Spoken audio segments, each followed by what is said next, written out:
ಮೈಸೂರಿನ ಎಲ್ಲ ಕನ್ನಡ ಮನಸ್ಸುಗಳಿಗೆ ನಮಸ್ಕಾರ. ಈ ನಾಡು ಕಂಡ, ಈ ದೇಶ ಕಂಡ ಅತ್ಯಂತ ಖ್ಯಾತ ಚಲನಚಿತ್ರ ನಿರ್ಮಾಪಕರು, ನಿರ್ದೇಶಕರು, ಪರಿಸರ ತಜ್ಞರು ಆದಂತಹ ಡಾಕ್ಟರ್ ಸುರೇಶ್ ಹುಬ್ಳಿಕರ್ ಸರ್ ಅವರೇ, ಸಾಹಿತ್ಯವನ್ನು ಪತ್ರಿಕೋದ್ಯಮದ ಮೂಲಕ ಪರಿಸರವನ್ನು ಜನಮನಸ್ಸನ್ನು ಗೆಲ್ತಾ ಇರುವಂತಹ ಹಾಲಾಡಿ ಶಶಿಧರ್ ಸರ್ ಅವರೇ, ಈಗ ಸಾಹಿತ್ಯದಲ್ಲಿ ಪರಿಸರ ಮತ್ತು ಸಿನಿಮಾ ಎಂಬ ಕುರಿತ ಒಂದು ಈ ಗೋಷ್ಠಿಯಲ್ಲಿ ನಾನು ಮೊದಲಿಗೆ ಪರಿಸರದ ಬಗ್ಗೆ ನಾವು ಏಕೆ ಈ ಪರಿಸರ ಒಂದು ನಮ್ಮನ್ನು ಬದುಕಬೇಕಾದ್ರೆ ಪರಿಸರ ಎಷ್ಟು ಮುಖ್ಯ ಅನ್ನೋದ್ರ ಬಗ್ಗೆ ನಾನು ಮಾತಾಡೋಕ್ಕಿಂತ ಹೆಚ್ಚಾಗಿ ಅದರಲ್ಲಿ ಪಳಗಿರುವಂತಹ ಮಹಾನುಭಾವಿಗಳಂತಹ ಸುರೇಶ್ ಹುಬ್ಳಿಕರ್ ಸರ್ ಅವ್ರನ್ನ ಮತ್ತು ಇವ್ರನ್ನ ನಾನು ಮಾತಾಡ್ತೀನಿ. ಮೊದಲಿಗೆ ಸರ್ ನಮಸ್ಕಾರ.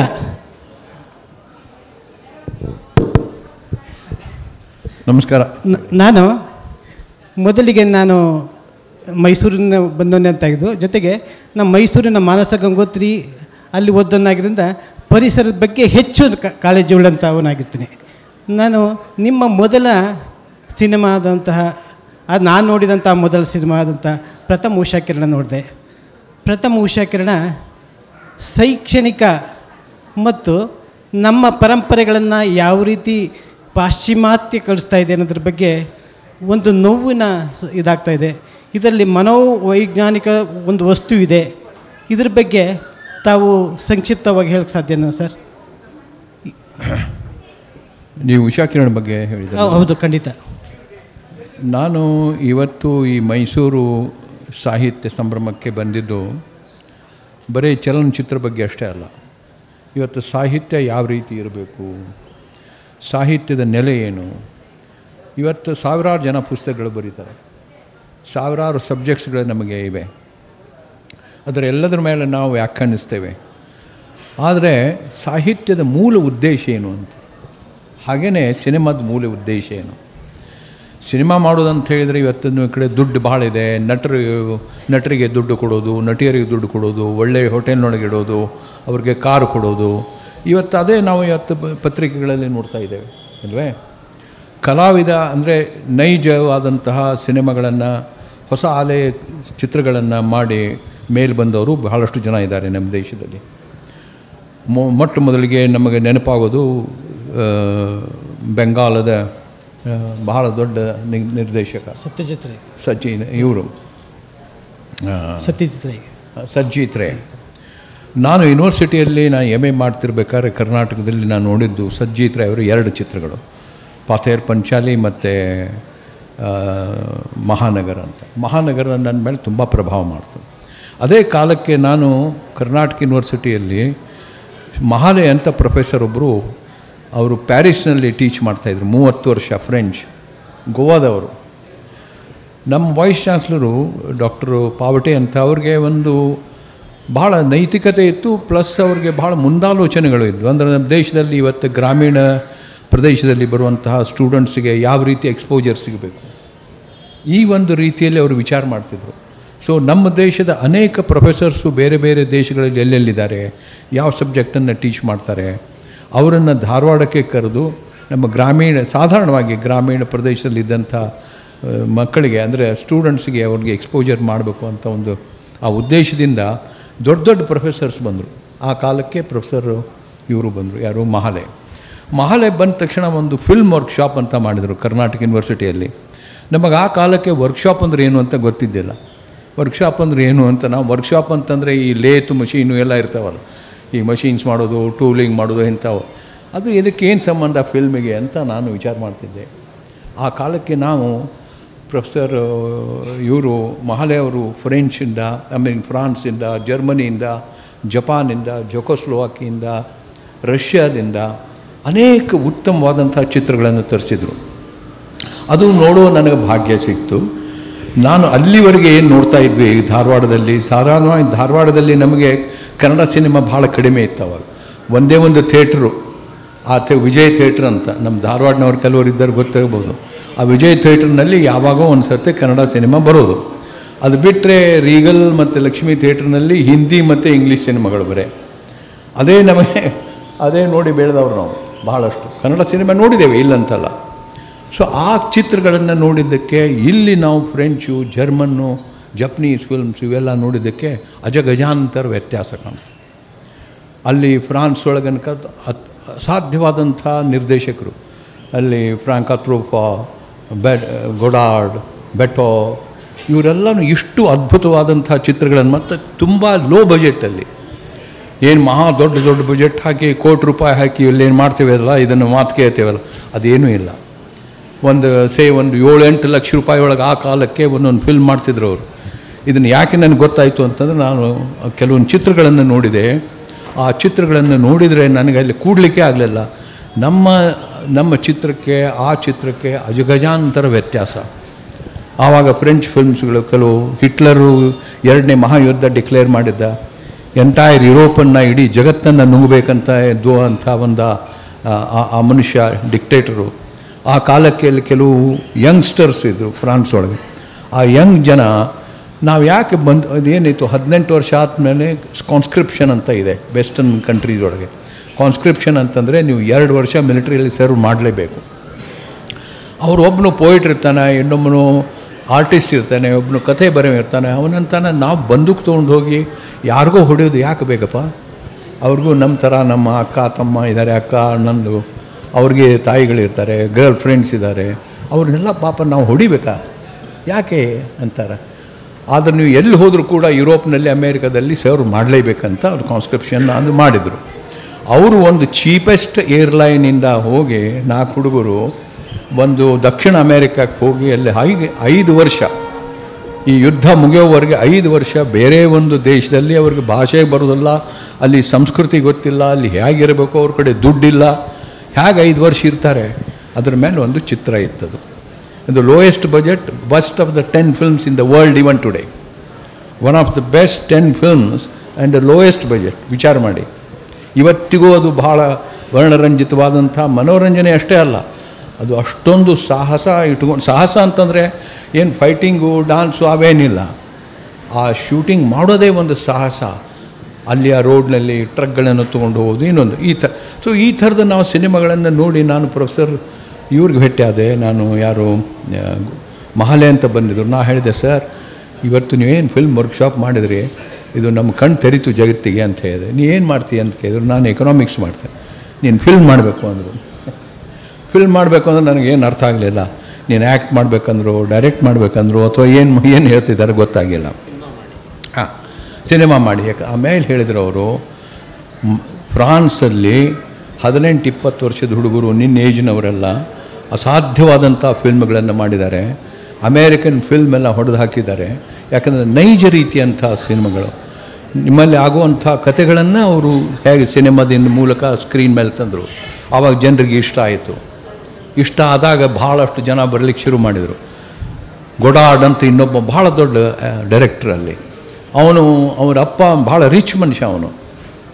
ಅವನು ಒಂದು ಇದರಿಂದ ಒಂದು ಸಣ್ಣ ಕ್ಯಾಮ್ರಾ ತೊಗೊಂಡು ಹೋಗಿ, ಅದೇ ಟ್ರಾಲಿ ಇರ್ತದಲ್ಲ ನಮ್ಮ ಶಾಪಿಂಗ್ ಮಾಲ್ ಒಳಗೆ ನೀವು ಏನೋ ಸಾಮಾನುಗಳನ್ನು ಇಟ್ಕೊಂಡು ಹೋಗ್ತಿರಲ್ಲ, ಅಂಥ ಟ್ರಾಲಿ ತೊಗೊಂಡು ರೋಡ್ ಮೇಲೆ ಶೂಟ್ ಮಾಡಿ ಬ್ರೆತ್ಲೆಸ್ ಅಂತ ಇನ್ನೊಂದು ಫಿಲ್ಮ್ ಮಾಡಿದ. ಜಗತ್ ಪ್ರಸಿದ್ಧವಾದಂಥ ಫಿಲ್ಮ್ ಅದು. ಸೊ ಈ ರೀತಿ ನನಗೆ ಸಿನಿಮಾ ನೋಡುವಂಥ ಒಂದು ಸಮಯ ಸಿಕ್ತು. ಹಾಗೆ ನಾನು ಬೆಳೆದು ಬಂದ. ನನಗೆ ಆವಾಗ ಹೇಳಿದರು, ನಮ್ಮ ದೇಶ ಇಷ್ಟೊಂದು ರಿಚ್ ಆಗಿದೆ, ಇಷ್ಟು ನಮ್ಮಲ್ಲಿ ಸಂಸ್ಕೃತಿ ಇದೆ, ಇಷ್ಟು ಇತಿಹಾಸ ಇದೆ, ಇಷ್ಟು ವರ್ಣರಂಜಿತ ಇದೆ. ಭೌಗೋಳಿಕ ಪ್ರದೇಶ, ಒಂದು ಕಡೆಗೆ ಪಶ್ಚಿಮ ಘಟ್ಟಗಳು ದಕ್ಷಿಣ ಭಾರತದಲ್ಲಿ, ಇನ್ನೊಂದು ಕಡೆಗೆ ಹಿಮಾಲಯಗಳು. ಇಂಥದ್ದು ನಿಮಗೆ ಎಲ್ಲೂ ದೇಶ ಸಿಗಲ್ಲ. ಇಷ್ಟು ಲ್ಯಾಂಗ್ವೇಜಸ್ಸು, ಇಷ್ಟು ರಿಚ್ನೆಸ್ಸು, ಇಂಥ ದೇಶ, ನಮ್ಮ ದೇಶ ಇರೋದು ಇದೇ ದೇಶದಲ್ಲಿದೆ. ಸೊ ಇದ್ರ ಬಗ್ಗೆ ನೀನು ಮಾಡು ಸಿನಿಮಾ ಅಂತ ಹೇಳಿದ್ರು. ಸೊ ಅಲ್ಲಿಂದ ನಂದು ಒಂದು ಧನ್ಯವಾದಗಳು ಸರ್. ಈಗ ಬ್ಯಾಂಕಿನ ನೌಕರರಾಗಿ ಮತ್ತು ಕನ್ನಡ, ನೀವು ಉಷಾಕಿರಣ ಬಗ್ಗೆ ಕೇಳಿದ್ರಲ್ಲ, ನಾನು ಉಷಾಕಿರಣದಲ್ಲಿ ನನ್ನ ಬಾಲ್ಯ ಎಲ್ಲ ನಾನು ಸ್ವಲ್ಪ ಅದನ್ನು ತಿರುವಿ, ನನ್ನ ಬಾಲ್ಯನ ನಾನು ಮೇಲೆ ಬಂದಿದ್ದ ಹಾಗೆ, ದೊಡ್ಡ ಊರಿಗೆ ಹೇಗೆ ಹೋಗಬೇಕು, ನನ್ನ ಆಸೆ ಆಕಾಂಕ್ಷೆಗಳು, ನನ್ನ ಎಸ್ಪಿರೇಷನ್ಸು, ಅದರೊಳಗೆ ನಾನು ಸ್ವಲ್ಪ ತಂದಿದ್ದೇನೆ ಅದು ಉಷಾಕಿರಣದಲ್ಲಿ. ಆದ್ದರಿಂದ ಅದೇನು ಬೇರೆ, ನನಗೆ ಉಷಾಕಿರಣ ಅಶೋಕ್ ಪೈ ಅವ್ರ ಕತೆ ಹೇಳಿದರು. ಒಂದು ಸಣ್ಣ ಮಗ ಬರ್ತಿರ್ತಾನೆ, ಅವನ ತಂದೆ ತಾಯಿ ಎತ್ಕೊಂಡ್ಬರ್ತಾರೆ, ಅವನಿಗೆ ತುಂಬ ಮಾತಾಡ್ತಾನೆ, ಅವನು ಭಾಳ ಸ್ಮಾರ್ಟ್ ಇದ್ದಾನೆ ಅಂತ ತಿಳ್ಕೊಂಡೆ. ಆದರೆ ಮಾಸ್ತರ್ ಹೇಳಿದರು ಇವನಿಗೆ ಸ್ಕೋರೇ ಮಾಡಲ್ಲ, ತುಂಬ ಶಾಣೆ ಇದ್ದಾನೆ ಅಂತ ನೀವು ಹೇಳಿದ್ರಿ, ಬಟ್ ಅವನು ಸ್ಕೋರ್ ಮಾಡಲ್ಲ, ಏನು ಮಾಡಲ್ಲ ಏನು ಅಂತ. ಸೊ ಅವನಿಗೆ ಸ್ವಲ್ಪ ಮೆಂಟಲ್ ಪ್ರಾಬ್ಲಮ್ ಇತ್ತು. ಸೊ ಇದನ್ನು ನನಗೆ ಒಂದು ಸಣ್ಣ ಕಥೆ ಹೇಳಿದರು ಅವರು. ಆ ಕಥೆಯನ್ನು ತಗೊಂಡು ನಾನು ಮುಂದೆ ಬರೆಸಿ ಆ ಉಷಾಕಿರಣವನ್ನು ಮಾಡಿದ್ದು. ಧನ್ಯವಾದಗಳು ಸರ್. ಮುಂದೆ ನಿಮ್ಮ ಬ್ಯಾಂಕಿನ ಸಾಮಾನ್ಯ ನೌಕರರಾಗಿ, ಶಾಖಾ ವ್ಯವಸ್ಥಾಪಕರಾಗಿ ಮತ್ತು ಸಾಹಿತ್ಯ ಕ್ಷೇತ್ರವನ್ನು ನಡೆಸ್ಕೊಂಡಂಥವ್ರು. ಅವರು ಹುಟ್ಟಿದ್ದು ಉಡುಪಿ ಕರಾವಳಿ ಪ್ರದೇಶ ಸಹ ನಮ್ಮ ಬಯಲು ಸೀಮೆಯ ಅರಸೀಕೆರೆ ತಾಲೂಕಿನ ಕಲ್ಕೆರೆಯಲ್ಲಿರುವಂತಹ ಗರುಡನಗಿರಿ ಫಾರೆಸ್ಟ್ ಬಗ್ಗೆ ಮತ್ತು ಅಲ್ಲಿರುವಂಥ ಅಬ್ಬೆ ಅಂತ ಜೇಡರ ಬಗ್ಗೆ, ಮುಳ್ಳಹಂದಿಗಳ ಬಗ್ಗೆ, ಪರಿಸರದ ಬಗ್ಗೆ ಅನೇಕ ಲೇಖನಗಳನ್ನು ಇದನ್ನು ಕಾದಂಬರಿಗಳನ್ನು ಬರೆದಂತಹ ಶಶಿಧರ್ ಹಲಾಡಿಯವರು ಅನೇಕ ವರ್ಷಗಳಿಂದ ಪ್ರಮುಖ ಪತ್ರಿಕೆಯಲ್ಲಿ ಅಂಕಣಕಾರರಾಗಿ ಕೆಲಸ ಮಾಡ್ತಾಯಿದ್ದಾರೆ. ಅವರು ಸರ್, ನಮ್ಮ ಕನ್ನಡದಲ್ಲಿ ಸಾಕಷ್ಟು ಪರಿಸರದ ಬಗ್ಗೆ ಲೇಖನಗಳು ಬರ್ತಾಯಿದೆ, ಪುಸ್ತಕಗಳು ಬರ್ತಾಯಿದೆ, ಆದರೆ ಓದುಗರ ಪ್ರಮಾಣ ಕಡಿಮೆ ಆಗ್ತಾಯಿದೆ. ಹಾಗಾಗಿ ಇದಕ್ಕೆ ಏನು ಕಾರಣ, ಓದುಗರನ್ನು ಉತ್ತೇಜಿಸೋದು ಹೇಗೆ, ಆಮೇಲೆ ಪರಿಸರವನ್ನು ಅಭಿವೃದ್ಧಿಗೋಸ್ಕರ ಪರಿಸರವನ್ನು ಹಾಳು ಮಾಡ್ತಾಯಿದ್ದಾರೆ ಅದ್ರ ಬಗ್ಗೆ. ಜೊತೆಗೆ ಇನ್ನೊಂದು ನಮ್ಮ ಪಿ ಲಂಕೇಶ್ವರವರು ಹೇಳ್ತಾಯಿದ್ರು, ಒಬ್ಬ ಬೆಂಗಳೂರು ಅಥವಾ ದೆಹಲಿಯಲ್ಲಿ ಕೂತು ಒಂದು ಸೈನ್ ಹಾಕಿದ್ರೆ ಸಾವಿರಾರು ಮರಗಳಿಗೆ ಮರಣ ಹೋಮ ಆಗುತ್ತೆ, ಸಸ್ಯ ಮತ್ತು ಪ್ರಾಣಿಗೆ ಮರಣ ಆಗುತ್ತೆ ಅಂತ ಹೇಳಿದ್ರಿ. ಇದ್ರ ಬಗ್ಗೆ ನಿಮ್ಮ ಬರವಣಿಗೆ ಮತ್ತು ನಿಮ್ಮ ಇದ್ರ ಬಗ್ಗೆ ದಯಮಾಡಿ ಹೇಳಿ ಸರ್. ಅದು ವಿಶೇಷವಾಗಿ ಅಬ್ಬೆ ಅಂತ ಒಂದು ಕಾದಂಬರಿ ಇದೆಯಲ್ಲ, ಅದು ನಮ್ಮ ಕರ್ವಾಲೋ, ನಮ್ಮ ಮಲೆನಾಡು ಭಾಗದ ಕರ್ವಾಲ ರೀತಿ ಅಬ್ಬೆ ಕಾದಂಬರಿ ಬಯಲು ಸೀಮೆ, ವಿಶೇಷವಾಗಿ ನಮ್ಮ ತುಮಕೂರು ಜಿಲ್ಲೆ ಮತ್ತು ಅರಸೀಕೆರೆ ತಾಲೂಕಿನ ಕಲ್ಕೆರೆ ಗ್ರಾಮದ ಬಗ್ಗೆ ಒಂದು ಅದ್ಭುತವಾದಂಥ ಕಾದಂಬರಿಯನ್ನು ಕಟ್ಕೊಟ್ಟಿದ್ದೀರ. ಅದು ಸಾಕಷ್ಟು ಪ್ರಶಸ್ತಿಗಳನ್ನು ಕೊಂಡಿದೆ. ಅದು ಜನರು ಓದಲೇಬೇಕಾದಂಥ ಪರಿಸರ ಪ್ರೇಮಿಯಾದಂಥ ಕಾದಂಬರಿ. ಆ ಪರಿಸರ ಬರುವಂಥ ಅಬ್ಬೆ ಕಾದಂಬರಿ, ಅದರ ಬಗ್ಗೆ ಒಂದಷ್ಟು ಮಾಹಿತಿಯನ್ನು ದಯಮಾಡಿ ಕೊಡಿ. ಧನ್ಯವಾದಗಳು. ಸಾಂಸ್ಕೃತಿಕ ನಗರಿ, ಸಾಹಿತ್ಯ ನಗರಿ ಮೈಸೂರಿನಲ್ಲಿ ಪರಿಸರದ ಕುರಿತು, ಅಥವಾ ಮೈಸೂರಿನಂತಹ ಒಂದು ನಗರನೇ ಪರಿಸರ ಸಾಹಿತ್ಯದ ಕುರಿತು ಮತ್ತು ನಮ್ಮ ಮುಂದಿನ ಪೀಳಿಗೆಗೆ ನಾವು ಪರಿಸರ ಉಳಿಸಬೇಕಾದಂಥ ಒಂದು ಹೋರಾಟ ನಡೆಸೋ ಕುರಿತು ಪ್ರಸ್ತಾಪ ಮಾಡಲು ತುಂಬ ಪ್ರಶಸ್ತವಾದ ಜಾಗ ಅಂತ ನನಗನ್ಸುತ್ತೆ. ಯಾಕೆಂದರೆ ನಮ್ಮ ಕರ್ನಾಟಕದಲ್ಲಿ ಕಳೆದ ಒಂದು 3-4 ದಶಕದಿಂದ ಸಾವಿರಾರು ಜನ ಪ್ರಾಮಾಣಿಕ ಪರಿಸರ ಪ್ರೇಮಿಗಳು, ಪರಿಸರ ಹೋರಾಟಗಾರರು ಸಹ ಹುಟ್ಟಿದ್ದಾರೆ. ಅದಕ್ಕೆ ಮುಖ್ಯ ಕಾರಣ ತೇಜಸ್ವಿಯವರು, ಪೂರ್ಣಚಂದ್ರ ತೇಜಸ್ವಿಯವರು ಓದಿದ್ದು ಮೈಸೂರಿನಲ್ಲಿ. ಅವರು MA ಓದಿ ಉನ್ನತವಾದ, ಇನ್ನೂ ಬಹುಶಃ ಇಲ್ಲೇ ಮುಂದುವರೆದಿದ್ದರೆ ಅವರು ಪ್ರೊಫೆಸರ್ ಆಗ್ಬೋದಿತ್ತು, ಕುಲಪತಿ ಆಗ್ಬೋದಿತ್ತು, ಅಕಾಡೆಮಿಕ್ ವಲಯದಲ್ಲಿ ಇರ್ಬೋದಿತ್ತು. ತೇಜಸ್ವಿಯವರು, ಅಫ್ಕೋರ್ಸ್ ನಾನು ಸಹ ಪರಿಸರ ಪ್ರೀತಿಸ್ತೀನಿ. ತೇಜಸ್ವಿಯವರು ಪರಿಸರ ಪ್ರೀತಿ ಎಂತಹ ಉತ್ಕಟ ಅಂದರೆ, ಅವರು ಕನ್ನಡ ಪಾಠ ಮಾಡಬೇಕು ಅಥವಾ ಇಲ್ಲೊಂದು ಪ್ರೊಫೆಸರ್ ಆಗಬೇಕು ಇಷ್ಟಪಡಲಿಲ್ಲ.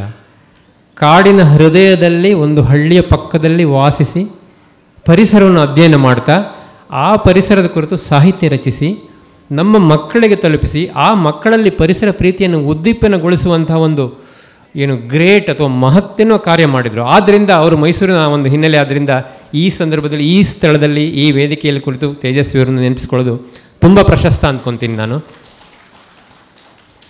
ತೇಜಸ್ವಿಯವರ ಉದಾಹರಣೆ ಬಹಳ ಪ್ರಖರ ಅನಿಸುತ್ತೆ. ಯಾಕಂದರೆ ಪರಿಸರ ಸಾಹಿತ್ಯ ಅಂತ ಬಂದಾಗಲೇ ನಾನು ಫಸ್ಟ್ ಅವ್ರ ವಿಚಾರ ಮಾತಾಡಿ ಅಬ್ಬೆ ಬಗ್ಗೆ ಮಾತಾಡ್ತೀನಿ. ಅವರು ಅದಾಗಲೇ ಮೂಡಿಗೆರಲ್ಲಿದ್ದಾಗಲೂ ಅವನತಿ, ಲಿಂಗಬಂಧ ಈ ಥರ ಬಹಳ ಪ್ರಮುಖ ಎನಿಸುವ ಸಣ್ಣ ಕಥೆ ಬರೆದಿದ್ದರು. ಪ್ರಜಾವಾಣಿ ಕಥಾಸ್ಪರ್ಧೆಯಲ್ಲಿ ಬಹುಮಾನ ಪಡೆದಿದ್ದರು. ಅವರು ಸಾಹಿತ್ಯದಲ್ಲಿ, ಅಂದರೆ ಗಂಭೀರ ಸಾಹಿತ್ಯದಲ್ಲಿ ಖಂಡಿತವಾಗಿ ಮುಂದುವರೆಬೋದಿತ್ತು. ಅವರು ಜನಪ್ರಿಯ ಸಾಹಿತ್ಯ ಮತ್ತು ಪರಿಸರ ಸಾಹಿತ್ಯ ಬರೆಯೋಕ್ಕೆ ಆರಂಭಿಸಿದರು. ಮಿಲಿನಿಯಂ ಸೀರೀಸು, ಅದ್ಭುತ ಜಗತ್ತು, ಈ ಥರ ಏರೋಪ್ಲೇನ್ ಚಿಟ್ಟೆ, ಈ ಥರ ನಾನಾ ರೀತಿಯ ಪುಸ್ತಕ ಬರೆದ್ರು. ಆವಾಗ ಅವ್ರಿಗೆ ಗೆಳೆಯರು ಕೇಳಿದ್ರಂತೆ, ಅಲ್ಲ ಸರ್, ನೀವು ಗಂಭೀರ ಸಾಹಿತ್ಯ ಜೊತೆಗೆ ಇದಕ್ಕೆ ಯಾಕೆ ಜಾಸ್ತಿ ಪ್ರಶಸ್ತಿ ಕೊಡ್ತಾ ಇದ್ದೀರಾ ಅಂತ. ಅವ್ರು ಹೇಳಿದ ಮಾತು ಬಹುಶಃ ನಾನು ಎಟ್ ದಿ ಕಾಸ್ಟ್ ಆಫ್, ಅಂದರೆ ಒತ್ತಿ ಹೇಳೋಕ್ಕೆ ಇಷ್ಟಪಡ್ತಿದ್ದೀನಿ. ಸಾಹಿತ್ಯ ನಿಜ, ಬದುಕು ನಿಜ. ಈಗ ಏನಾಗ್ತಿದೆ ಅಂದರೆ, ಅವ್ರು ಹೇಳಿದ್ವಿ 1980ರ ದಶಕದಲ್ಲಿ ಏನಾಗ್ತಿದೆ ಅಂದರೆ, ನಮ್ಮ ಸುತ್ತಲಿನ ಪರಿಸರ ನಾಶ ಆಗ್ತಿದೆ, ತುಂಬ ವೇಗವಾಗಿ ನಾಶ ಆಗ್ತಿದೆ. ಈ ಪರಿಸರ ಮತ್ತು ಈ ಪ್ರಕೃತಿ ಇಲ್ಲ ಅಂದರೆ ನಮ್ಮ ನಾಗರಿಕ ಬೆಳೆಯೋದಕ್ಕೆ ಸಾಧ್ಯ ಇಲ್ಲ. ಇದನ್ನೆಲ್ಲ ಕಟ್ಕೊಂಡು ಏನಾಗಬೇಕು, ಫಸ್ಟ್ ಜನರಲ್ಲಿ ಪರಿಸರ ಪ್ರೀತಿ ಹುಟ್ಟಿಸ್ಬೇಕು, ಅದಕ್ಕೆ ಬರೀತಾ ಇದ್ದೀನಿ ಅಂದ್ರಂತೆ. ಅದು ನಂಗೆ ಭಾಳ ಇಷ್ಟ ಅನ್ನಿಸ್ತು. ನಾನು ಸಹ ತೇಜಸ್ವಿಯವರ ಕೃತಿಗಳನ್ನು ಓದ್ಕೊತ ಮತ್ತು ಜೊತೆಗೆ ನಮ್ಮ ಮಲೆನಾಡು ಮತ್ತು ಬಯಲುಸೀಮೆಯ ಎರಡೂ ಕಡೆಯ ಪರಿಸರದಲ್ಲಿ ಓಡಾಡ್ತಾ ಅದನ್ನು ಅಫ್ಕೋರ್ಸ್ ನಿಮ್ಮ ಥರನೇ ಗಮನಿಸಿದವನು. ಬಟ್ ಇಲ್ಲಿ ಇನ್ನೊಂದು ವಿಚಾರ ಪ್ರಮುಖವಾಗಿ ಪ್ರಸ್ತಾಪ ಮಾಡೋಕ್ಕೆ ಇಷ್ಟಪಡ್ತೇನೆ. ನಮ್ಮ ಸುರೇಶ್ ಹೆಬ್ಳಿಕರ್ ಸಾರ್ಗೂ ಗೊತ್ತು, ಈ ವಿಚಾರದಲ್ಲಿ ಅವರು ತುಂಬ ಹೋರಾಟ ಸಹ ಮಾಡಿದ್ದಾರೆ. ಬಟ್ ಲೇಮ್ಯಾನ್ಗೆ, ಜನಸಾಮಾನ್ಯರಿಗೆ ಪರಿಸರ ರಕ್ಷಿಸೋದು, ಪರಿಸರ ಪ್ರಕೃತಿ ರಕ್ಷಿಸೋದು ಅಂತ ತಕ್ಷಣ ಅನಿಸೋದು ಸಹ್ಯಾದ್ರಿ, ಪಶ್ಚಿಮ ಘಟ್ಟಗಳು, ಅಲ್ಲಿನ ಜಲಪಾತ, ಅಲ್ಲಿನ ದಟ್ಟ ಕಾಡು ಎಲ್ಲವನ್ನು ಉಳಿಸಬೇಕು. ನಿಜ, ಅದು ಖಂಡಿತವಾಗಿಯೂ ಅದನ್ನು ಉಳಿಸಲೇಬೇಕು. ಅದರ ಜೊತೆಯಲ್ಲೇ ಜನಸಾಮಾನ್ಯರಿಗೆ ತಕ್ಷಣ ಅರಿವಿಗೆ ಬಾರದಿರುವಂಥ ಮತ್ತು ಸ್ಥಳದಲ್ಲಿ ಓಡಾಡಿದರೆ ಮಾತ್ರ ಗಮನಿಸುವಂಥ ಒಂದು ವಿಚಾರ ಏನೆಂದರೆ, ಅರಸವರು ಹೇಳಿದಾಗೆ ನಮ್ಮ ಅರಸೀಕೆರೆ, ಚಿತ್ರದುರ್ಗ, ಬಳ್ಳಾರಿ ಎಲ್ಲ ಕಡೆಯಲ್ಲೂ ಪರಿಸರ ಇದೆ, ಪ್ರಕೃತಿ ಇದೆ. ಆ ಪರಿಸರವನ್ನು ಸಹ ರಕ್ಷಿಸಬೇಕು. ನಮ್ಮ ಮರುಭೂಮಿಯ ಅಂಚಿನಲ್ಲಿರುವ ಕಾಡುಗಳು, ಹುಲ್ಲುಗಾವಲುಗಳು, ಚಿತ್ರದುರ್ಗ ಜೋಗಿಮಟ್ಟಿ, ಫಾರ್ ಎಕ್ಸಾಂಪಲ್ ಅರಸೀಕೆರೆ, ನೀವು ಅರಸೀಕೆರೆಯಿಂದ ಬಸ್ಸಲ್ಲಿ ಹೋಗ್ತಾ ಶಿವಮೊಗ್ಗ ಕಡೆ ಹೋದರೆ ಬಲಭಾಗದಲ್ಲಿ ಬೋಳ್ ಅನಿಸುವ ಕಲ್ಲು ಬೆಟ್ಟಗಳು ಕಾಣಿಸ್ತದೆ. ಆ್ಯಕ್ಚುಲಿ ಅದರ ಹೃದಯದಲ್ಲಿ ದಟ್ಟವಾದ ಕಾಡಿದೆ, ಅಥವಾ ನಾನು 80ರ ದಶಕದಲ್ಲಿ ನೋಡಿದ್ದೆ, ತುಂಬ ಇತ್ತು. ಕ್ರಮೇಣ ಅದು ನಮ್ಮ ನಮ್ಮ ನಿರ್ಲಕ್ಷ್ಯದಿಂದಾಗಿ ನಾಶವಾಗ್ತಾ ಹೋಗ್ತಾ ಇದೆ. ಆ ಬೆಟ್ಟ ಗುಡ್ಡಗಳಲ್ಲಿ ನಾನು ಸುಮಾರು ಸರಿ ಓಡಾಡಿದ್ದೆ 80ರ ದಶಕದಲ್ಲಿ. ಅಲ್ಲಿ ಕರಡಿ, ಪೆಂಗೋಲಿನ್ನು ಮತ್ತು ನಾನಾ ರೀತಿಯ ಒಂದು ಜೇಡಗಳು, ಈ ಥರದ ಎಲ್ಲ ಒಂದು ಜೀವ ಜಗತ್ತು, ಜೀವ ವೈವಿಧ್ಯ ಇತ್ತು. ಈ ಮಧ್ಯದಲ್ಲಿ ನಾನೊಂದು ಕಾದಂಬರಿ ಬರಿತಾ ಇರುವಾಗ ಪರಿಸರದ ಸಂಬಂಧಿ ಹಿನ್ನೆಲೆ ಬಂದಾಗ ಬಯಲುಸೀಮೆಯ ಒಂದು ಪರಿಸರ ರಕ್ಷಿಸುವಂಥ ಒಂದು ಹಿನ್ನೆಲೆ ತಗೊಂಡು ಒಂದು ಕಾದಂಬರಿ ಬರೆಯೋಣ ಅಂತ ಬರೆದೆ. ಅದನ್ನೇ ಈಗ ಅರಸವರು ಪ್ರಸ್ತಾಪಿಸಿದರು. ಅಬ್ಬೆ ಅನ್ನೋ ಕಾದಂಬರಿ, ಅದಕ್ಕೆ 4 ಪ್ರಶಸ್ತಿ ಬಂದಿದೆ. ಅದು ಬೇರೆ ವಿಚಾರ, ಪ್ರಶಸ್ತಿ ಮುಖ್ಯ ಅಲ್ಲ. ಜನಗಳು ಓದಿದ್ದಾರೆ. ಮತ್ತು ಅದರಲ್ಲಿ ಮುಖ್ಯವಾಗಿ ನಾನು ಬಾಲ್ಯದಿಂದ ಪ್ರೀತಿಸಿಕೊಂಡು ಬಂದಂಥ ಪರಿಸರದ ವಿಚಾರ ಅದರಲ್ಲಿದೆ. ಉದಾಹರಣೆಗೆ ಪೆಂಗೋಲಿನ್ ಅನ್ನೋ ಪ್ರಾಣಿಯ ಕಳ್ಳಸಾಗಾಣಿಕೆ ವಿಚಾರ ಇದೆ. ಹಳ್ಳಿಯ ಜನಗಳಲ್ಲಿ ಇರುವಂಥ ಕೆಲವು ಪರಿಸರದ ಕುರಿತು ಇರುವಂಥ ಕೆಲವು ನಂಬಿಕೆಗಳಿದೆ. ಕಥೆಗಾರ್ತಿ ಮೀನಾಕ್ಷಿ ಮೇಡಮ್ ಇಲ್ಲೇ ಇದ್ದಾರೆ. ಅವರ ಒರಿಜಿನಲ್ ನೇಟಿವ್ ಪ್ಲೇಸಲ್ಲಿ ಒಂದು ಅಬ್ಬೆ ಅನ್ನೋ ಒಂದು ಜೇಡ ಇದೆ. ಅದೇನಂತ ಹುಡುಕಿದ್ರೆ ತಕ್ಷಣ ಸಿಗೋದಿಲ್ಲ, ಯಾಕಂದರೆ ವಿಜ್ಞಾನಿಗಳನ್ನ ಕೇಳಿದರೆ ಆ ಥರದೊಂದು ಜೇಡ ನಮ್ಮ ದೇಶದಲ್ಲಿ ಇಲ್ಲ ಅಂತಾರೆ. ನಾನು ಓದಿದ ಮಟ್ಟಿಗೆ ಈ ಟೊರೊಂಟೊಲಾ ಅನ್ನೋ ಜೇಡಕ್ಕೆ ಸಂಬಂಧಿ ಜೇಡ, ಬಟ್ ಅದು ಜನರ ಮನಸ್ಸಿನಲ್ಲಿ ಒಂದು ದಂತಕಥೆಯ ರೂಪದಲ್ಲಿದೆ. ಕನ್ನಡ ಮೈಸೂರು ವಿಶ್ವವಿದ್ಯಾನಿಲಯದ ಡಿಕ್ಷನರಿ ಹುಡುಕಿದರೆ ಅಬ್ಬೆ ಉತ್ತರ ಇದೆ. ಒಂದು ಜಾತಿಯ ಜೇಡ, ಇದು ಕಚ್ಚಿದರೆ ಸಾವು ಎಂದು ನಂಬಿಕೆ ಇದೆ ಅಂತ. ಅಂದರೆ ಅಬ್ಬೆ ಕಚ್ಚಿದರೆ ಹೆಬ್ಬಾಗಲ ತನಕ ಹೋಗೋ ಸಮಯ ಇಲ್ಲ ಅಂತ ಒಂದು ಗಾದೆ ಇದೆ. ಹಾಸನ್ ಅರಸೀಕೆರೆ ಅವರಿಗೆ ಗೊತ್ತಿದೆ ಅದು. ಅಂದರೆ ಆ ಒಂದು ಜೇಡದ ಒಂದು ರೂಪಕ್ಕಾಗಿ ಮಾಡಿಕೊಂಡು ಬಯಲು ಸೀಮೆಯ ಒಂದು ಪರಿಸರ, ಕಾಡು, ಗರುಡನಗಿರಿಯ ರಕ್ಷಿತಾರಣ್ಯ ಹೇಗೆ ಬರಡು ಜಾಗ ಆಯಿತು, ಈ ಥರ ಒಂದು ಹಿನ್ನೆಲೆಯಲ್ಲಿ ಕಾದಂಬರಿ ರಚಿಸಿದೆ. ಅದನ್ನು ಬಹಳ ಜನ ಇಷ್ಟನೂ ಪಟ್ಟರು. ಈಗ ಅರಸವರು ಸಹ ಹೇಳಿದರು. ಈ ದೃಷ್ಟಿನಲ್ಲಿ ನಾವು ಬಯಲುಸೀಮೆ, ಮಲೆನಾಡು, ಕರಾವಳಿ, ಕಾಂಡ್ಲಕಾಡು, ಸಾರಿಗೆ ಗೊತ್ತಿದೆ, ಹಿಮಾಲಯ, ಎಲ್ಲ ಕಡೆ ಪರಿಸರವನ್ನು ರಕ್ಷಿಸಬೇಕು. ಆದರೆ ದುರಂತ ಏನಂದರೆ, ಅರಸವರು ಪ್ರಸ್ತಾಪಿಸಿದ ಹಾಗೆ ಪಿ ಲಂಕೇಶ್ ಮುಂಚೆ ಬರೆದಿದ್ದರು, ದೆಹಲಿಯಲ್ಲಿ ಯಾರೋ ಒಬ್ಬರು ಕೂತ್ಕೊಂಡ್ಬಿಟ್ಟು ಒಂದು ಸಹಿ ಹಾಕಿದರೆ ಕರ್ನಾಟಕದ ಸಂಡೂರಿನಲ್ಲಿ 99,000 ಮರಗಳು 1 ತಿಂಗಳಲ್ಲಿ ಮಲಗಿಬಿಡ್ತವೆ. ಈಗ ಮೊನ್ನೆ ತಾನೇ ಹೊಸ ಸರ್ಕಾರ ಬಂದ ಮೇಲೆ ಸಹಿ ಬಿತ್ತು, ಸಂಡೂರಿನಲ್ಲಿ ಪುನಃ ಗಣಿಗಾರಿಕೆ ಮಾಡ್ಬೋದು ಅಂತ. ಯಾರು ಮಾಡ್ಬೋದು? ಕುದುರೆಮುಖದಂತಹ ಜಾಗದಲ್ಲಿ ಅಪಾರ ಪರಿಸರ ಹಾನಿ ಮಾಡಿದ ಒಂದು ಸಂಸ್ಥೆಗೆ ಈಗ ಮತ್ತೆ ಅದಕ್ಕೆ ಅನುಮತಿ ಕೊಡುವಂಥ ಒಂದು ಪ್ರಸ್ತಾಪ ಬಂದಿದೆ. ಬಟ್ ಅದನ್ನೆಲ್ಲ ನಾವು ಅಂದರೆ ಜನಸಾಮಾನ್ಯರು ಹೋರಾಡೋಕ್ಕೆ ಸಾಧ್ಯವೋ ಇಲ್ವೋ ಗೊತ್ತಿಲ್ಲ. ಸುರೇಶ್ ಹೆಬ್ಳಿಕರ್ ಸರ್ ಅದ್ರ ಬಗ್ಗೆ ಹೆಚ್ಚಿನ ಮಾಹಿತಿ ಅಥವಾ ತಿಳುವಳಿಕೆ ಇರೋರು. ಅಂದರೆ ಜನರಲ್ಲಿ ಪರಿಸರದ ಕುರಿತು ಪ್ರಾಮಾಣಿಕವಾದ ಪ್ರೀತಿ ಬೆಳೆದರೆ ಎಲ್ಲರೂ ಹೋರಾಟ ಮಾಡ್ಬೋದು.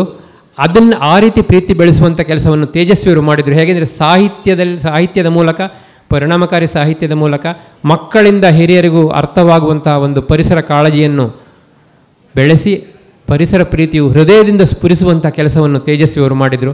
ಆ ಥರ ಕೆಲಸವನ್ನು ಇನ್ನೂ ಈಗ ತುಂಬ ಜನ ಮಾಡಬೇಕು ಅನಿಸುತ್ತೆ, ನನಗನ್ಸುತ್ತೆ. ಯಾಕೆ ಅರಸವರಿಗೆ ಇನ್ನೊಂದು ಪ್ರಶ್ನೆ ಕೇಳಿದರು, ಈಗಿನ ಪತ್ರಿಕೆ ಓದುಗರ ಸಂಬಂಧ ಹೇಗೆ ಅಂತ. ಇಲ್ಲೂ ಸಹ ತೇಜಸ್ವಿಯವರು ಹೇಳಿದ್ದೆ ನನಗೊಂದು ನೆನಪಾಗುತ್ತೆ.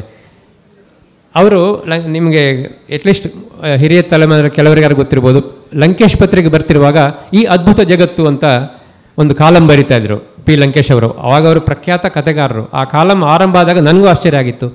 ಇಂಥ ಪ್ರಖ್ಯಾತ ಕಥೆಗಾರರು ಮುಖ್ಯವಾಗಿ ಮಕ್ಕಳಿಗೆ ಮಕ್ಕಳನ್ನು ಕೇಂದ್ರೀಕರಿಸಿ ಹಿರಿಯರಿಗೂ ಓದುವಂಥ ಜಗತ್ತಿನ ಪ್ರಾಕೃತಿಕ ವಿಸ್ಮಯಗಳ ಕುರಿತು ಪ್ರತಿ ವಾರ ಬರೆದರು, ಹಲವಾರು ವಾರ. ಆ ಒಂದು ಅಂಕಣ ಬರೆದು ಕೆಲವು ಸಮಯದ ನಂತರ ಅವರ ಸ್ನೇಹಿತರು ಕೇಳಿದ್ರಂತೆ, ಹೇಗೆ ಜನಗಳನ್ನು ತಲುಪ್ತೀರಾ ಅಂತ. ಅದ್ಭುತ ಜಗತ್ತು ಅನ್ನೋ ಅಂಕಣವನ್ನು ಲಂಕೇಶ್ ಪತ್ರಿಕೆಯಂತಹ ಜನಪ್ರಿಯ ವಾರಪತ್ರಿಕೆಯಲ್ಲಿ ಬರೆದ ಮೇಲೆ ಹೇಗೆ ಹೆಚ್ಚು ಜನರನ್ನು ತಲುಪುವುದು ಅಂತ ಆ ಥರ ಒಂದು ಶೈಲಿ ನಾನು ರೂಢಿಸ್ಕೊಂಡೆ ಅಂತ ತೇಜಸ್ವಿ ಅವರು ಹೇಳಿದರು.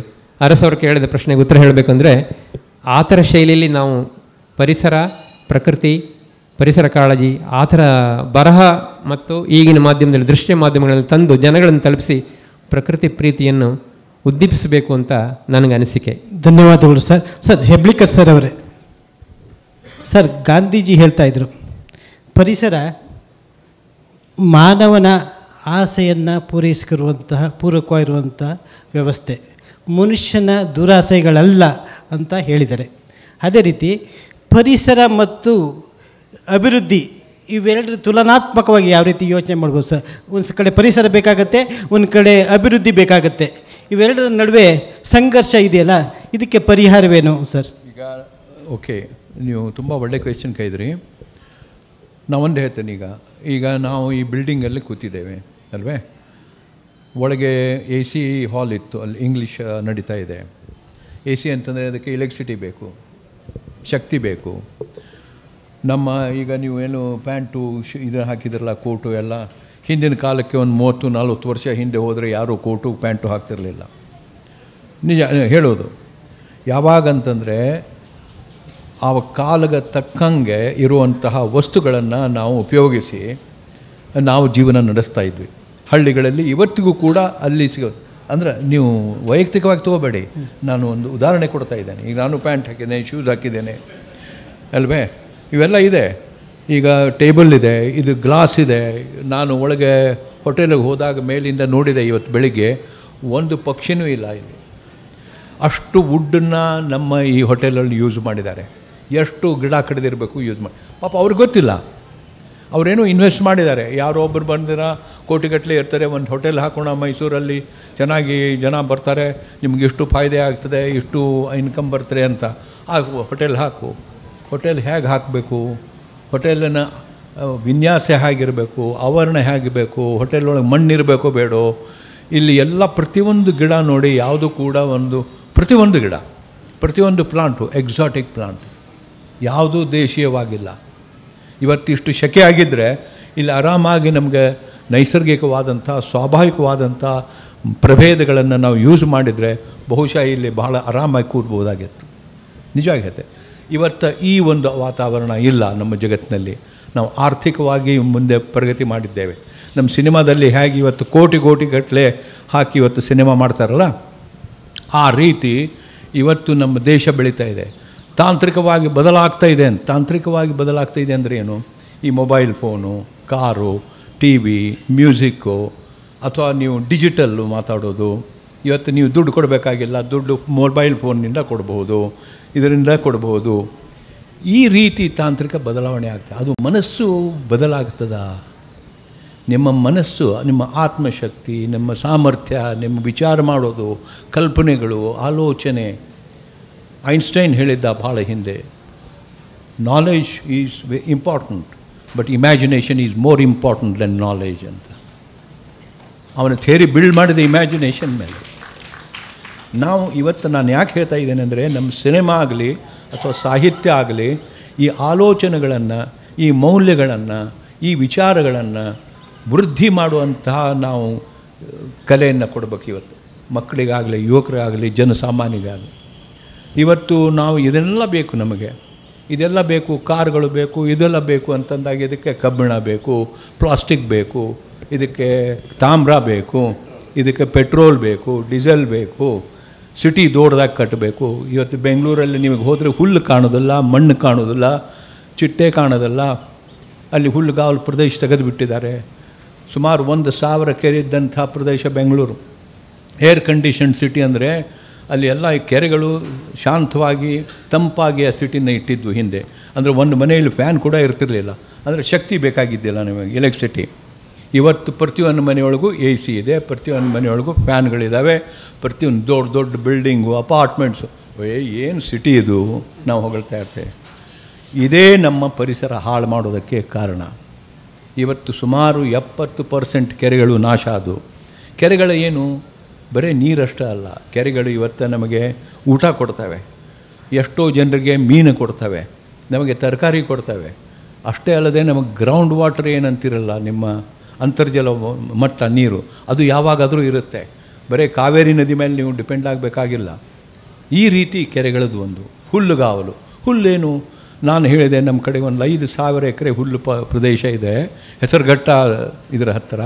ಅದನ್ನು ಉಳಿಸಬೇಕು ಅಂತಂದರೆ ಒಬ್ಬರು MLA ಹೋಗಿ ಚೀಫ್ ಮಿನಿಸ್ಟ್ರಿಗೆ ಹೇಳಿದ್ನ, ಸರ್ ಸುರೇಶ್ ಹೆಬ್ಳಿಕರ್ಗೆ ಅರ್ಥ ಆಗ್ತಾ ಇಲ್ಲ ಸರ್, ಅವರು ಪರಿಸರ ಆ ಹುಲ್ಲುಗಾವಲು ಕಾಪಾಡಬೇಕು ಅಂತ ಇದ್ದಾರೆ ಅಂತ. ಹುಲ್ಲುಗಾವಲು ಅಂದರೆ ಏನಪ್ಪ ಅಂತ ಕೇಳಿದೆ ನಾನು. ಹುಲ್ಲು ಸುಮಾರು 30% ಕಾರ್ಬನ್ ಹೀರಿಕೊಳ್ತದೆ. ಹುಲ್ಲುಗಾವಲು ಪ್ರದೇಶ ಅನೇಕ ರೀತಿಯ ಸೂಕ್ಷ್ಮ ಜೀವಿಗಳನ್ನು ಕಾಪಾಡ್ತದೆ. ಇದೇ ನಮ್ಮ ಜೀವ ವೈವಿಧ್ಯ. ಜೀವ ವೈವಿಧ್ಯ ಅಂದರೆ ನಮಗೆ ಊಟ ಕೊಡೋದು, ನಮ್ಮ ಪ್ಲಾಂಟ್ಗಳನ್ನು ಚೆನ್ನಾಗಿ ಬೆಳೆಸೋದು, ನಮಗೆ ಬೇಕಾದಂಥ ಆಹಾರವನ್ನು ಬೆಳೆಸೋದು. ಇದಕ್ಕೆ ಜೀವ ವೈವಿಧ್ಯದ ಸಾಮರ್ಥ್ಯ ಬೇಕು. ನೀವು ಕಾಡಿಗೆ ಹೋದರೆ ಕಾಡಿಗೆ ಏನಂದರೆ ಕಾಡು ಬರೀ ಪ್ರಾಣಿ ಇರ್ತದೆ ಸರ್, ಗಿಡ ಇರ್ತವೆ. ಕಾಡು ನಮಗೆ ನೀರು ಕೊಡ್ತದೆ, ಕಾಡು ನಮಗೆ ಊಟ ಕೊಡ್ತದೆ, ಕಾಡು ನಮಗೆ ಮನೆ ಕೊಡ್ತದೆ, ಕಾಡು ನಮಗೆ ನೀರು ಕೊಡ್ತದೆ. ಕಾಡು ಅನೇಕ ಲಕ್ಷಾವಧಿ ರೈತರಿಗೆ ಹಳ್ಳಿಯೊಳಗೆ ಇರೋದಕ್ಕೆ ಅದು ಸಹಾಯ ಮಾಡ್ತದೆ. ಯಾಕಂತಂದರೆ ನಮ್ಮ ಪಶ್ಚಿಮ ಘಟ್ಟ ನೋಡಿ, ಇವತ್ತು ಪಶ್ಚಿಮ ಘಟ್ಟದಿಂದ ಬರುವಂತಹ ಮಳೆ ನಿಮಗೆ ಎಲ್ಲೂ ಬೇರೆ ಕಡೆ ಸಿಗಲ್ಲ. ನಮ್ಮ ಇಡೀ ದಕ್ಷಿಣ ಭಾರತದ ಪಶ್ಚಿಮ ಘಟ್ಟದ 65 ಮೇಜರ್ ನದಿಗಳು ಎಂಥ ಒಂದು ಕೃಷಿ, ಎಂಥ ತೋಟಗಾರಿಕೆ. ಇದಕ್ಕೆ ಪೂರಕವಾಗಿ ಒಂದು ಕ್ವಶನ್ ಕೇಳ್ತೀನಿ. ನೇತ್ರಾವತಿ ತಿರುವು ಇದೆಯಲ್ಲ, ಆ ತಿರುವು ಯೋಜನೆ ಬಗ್ಗೆ ನಿಮ್ಮ ಅಭಿಪ್ರಾಯ ಸರ್? ಯಾವುದು ನೇತ್ರಾವತಿ ತಿರುವು ಯೋಜನೆ ಇದೆಯಲ್ಲ, ಎತ್ತಿನಹೊಳೆ ಮತ್ತು ನೇತ್ರಾವತಿ, ಅದು ಯಾವುದು ಅಗತ್ಯನೇ ಇಲ್ಲ ನಾ ಹೇಳೋದು. ಅದರಿಂದ ಈ ಪರಿಸರ ಭಾಳ ದೊಡ್ಡ ವಿಷಯ. ಇದು ನಮಗೆ ಕೊಟ್ಟಿರೋದು 50 ನಿಮಿಷ ಒಳಗೆ ಮುಗಿಸ್ಲಿಕ್ಕೆ ಆಗೋದಲ್ಲ. ನಾನು ಸಂಕ್ಷಿಪ್ತವಾಗಿ ಹೇಳ್ತಾ ಇದ್ದೇನೆ. ಇದು ಖಂಡಿತವಾಗಿ ಕೊಡಬಾರ್ದು. ಯಾವುದೇ ಪ್ರತಿಯೊಂದು ಪೃಥ್ವಿ ಮೇಲೆ ಪ್ರತಿಯೊಂದು, ಈಗ ಡೆಸರ್ಟ್ ಫಾರ್ ಎಕ್ಸಾಂಪಲ್, ಒಳ್ಳೆ ಕ್ವೆಶ್ಚನ್ ಅದು. ಈಗ ನಮ್ಮಲ್ಲಿ ಆಫ್ರಿಕಾದಲ್ಲಿ ಕೆಲವೊಂದು ಕಡೆ ಭಾಳ ಡೆಸರ್ಟ್ ಇದೆ. ಸುಡಾನ್ ಡೆಸರ್ಟ್ ಇದೆಯಲ್ಲ, ಸುಡಾನ್ ಮರಳುಗಾಡು, ಅಲ್ಲಿ ಸೂಕ್ಷ್ಮವಾದಂಥ ಮಣ್ಣು, ಇದು ಸುಮಾರು 300 ಮಿಲಿಯನ್ ಟನ್ ಪ್ರತಿ ವರ್ಷ ಅದು ಹಾರಿ ಹೋಗಿ ಅಟ್ಲಾಂಟಿಕ್ ಓಷನ್ ಮೇಲೆ ಹಾರಿ ಹೋಗಿ ಬ್ರೆಜಿಲ್ ಫಾರೆಸ್ಟ್ ಒಳಗೆ ಡೆಪ್ಲಾಯ್ ಆಗ್ತಾರೆ. ಬ್ರೆಜಿಲಲ್ಲಿ ಸುಡಾನ್ ಇದೆ, ಅಲ್ಲಿ ವಿಚಾರ ಮಾಡಿ. ಸೊ ಈ ಥರ ನಮ್ಮ ಎಂಟೈರ್ ಜಗತ್ತು ಇಂಟಿಗ್ರೇಟ್ ಆಗಿದೆ. ನಮ್ಮ ಹವೆ, ನಮ್ಮ ನೀರು, ನಮ್ಮ ಮಣ್ಣು, ನಮ್ಮ ಹುಲ್ಲುಗಾವಲ, ಊಟ, ಇವೆಲ್ಲನೂ ಇಂಟಿಗ್ರೇಟ್ ಆಗಿದೆ. ಇದ್ರ ಬಗ್ಗೆ ಯೋಚನೆ ಮಾಡಬೇಕು. ನಮ್ಮ ಜಗತ್ತಿನಲ್ಲಿ 70% ಇವತ್ತು ಸಮುದ್ರದಿಂದ ಸೇರಿದೆ, 10% ಗ್ಲೇಷಿಯರ್ ಹಿಮ ಪ್ರದೇಶ, ಉಳಿದ 20% ಭೂಮಿ ಮೇಲೆ 800 ಕೋಟಿ ಜನ ನಾವು ಬಾಳ್ತಾ ಇದ್ದೇವೆ. 800 ಕೋಟಿ ಜನ. ಪ್ರತಿ ಬೆಳಗ್ಗೆ ಎದ್ದ ತಕ್ಷಣ ನಮಗೆ ತಿಂಡಿ ಬೇಕು, ಊಟ ಬೇಕು, ಕಾರ್ ಬೇಕು, ಮನೆ ಬೇಕು, ಅಪಾರ್ಟ್ಮೆಂಟ್ ಬೇಕು, ಶಾಪಿಂಗ್ ಮಾಲ್ ಬೇಕು, ಮೊಬೈಲ್ ಫೋನ್ ಬೇಕು, ಒಳ್ಳೆ ಎಲ್ಲ ಬೇಕು ಅಂತಂದು ಎಲ್ಲಿಂದ ಬರ್ತಾ ಎಲ್ಲನೂ ನಾವು ನಮ್ಮ ಈ ಪರಿಸರದ ಸಂಪನ್ಮೂಲಗಳಿಂದಲೇ ತಗೊಳ್ಳೋದು ಎಲ್ಲನೂ. ಕಬ್ಬಿಣ ಅಷ್ಟೇ ಅಲ್ಲದೆ ಪ್ರತಿಯೊಂದು ನಮ್ಮ ಬಟ್ಟೆ ಕೂಡ ಬರೋದು ಅಲ್ಲಿಂದನೇ. ಅದಕ್ಕೆ ಸ್ಟ್ಯಾನ್ಫೋರ್ಡ್ ಯೂನಿವರ್ಸಿಟಿ ಅವರು ಒಂದು ದೊಡ್ಡ ಸಮೀಕ್ಷೆ ನಡೆಸಿದರು ಒಂದು 7-8 ವರ್ಷದ ಹಿಂದೆ. ಇಲ್ಲೇ ಡಾಕ್ಟರ್ ವೀಣಾ ಭಾರತಿ ಅವರು ನನ್ನ ಮೇಲೆ ಒಂದು ಪುಸ್ತಕ ಬರೆದಾಗ ನಾನು ಹೇಳಿದ್ದೆ ಅವ್ರಿಗೆ ಇದ್ರ ಬಗ್ಗೆ. ಏನಂತಂದರೆ, ಇಲ್ಲಿ ಆ ಸ್ಟ್ಯಾನ್ಫೋರ್ಡ್ ಯೂನಿವರ್ಸಿಟಿ ಅವರು ಇಡೀ ಜಗತ್ತಿನಲ್ಲಿ ಏನಾಗ್ತಾ ಇದೆ ಇವತ್ತು ಅಂತ ಬರೆದರು. ನಮ್ಮ ಆರ್ಥಿಕ ಬೆಳವಣಿಗೆ ಮತ್ತು ಔದ್ಯಮಿಕ ಬೆಳವಣಿಗೆ ಇಷ್ಟು ಹೆಚ್ಚಾಗಿದೆ ಅಂತಂದರೆ ಅದಕ್ಕೆ ಮತ್ತೆ ನಿಮಗೆ ಗಾಡಿಗಳು ಬೇಕು, ಅದಕ್ಕೆ ಕಟ್ಟಡಗಳು ಬೇಕು, ಅದಕ್ಕೆ ರೋಡ್ಗಳು ಬೇಕು, ಅದಕ್ಕೆ ಪೆಟ್ರೋಲ್ ಬೇಕು, ಅದಕ್ಕೆ ಡೀಸೆಲ್ ಬೇಕು. ಇವೆಲ್ಲನೂ ಹೀಗೆ ಏರ್ತಾ ಇದೆ.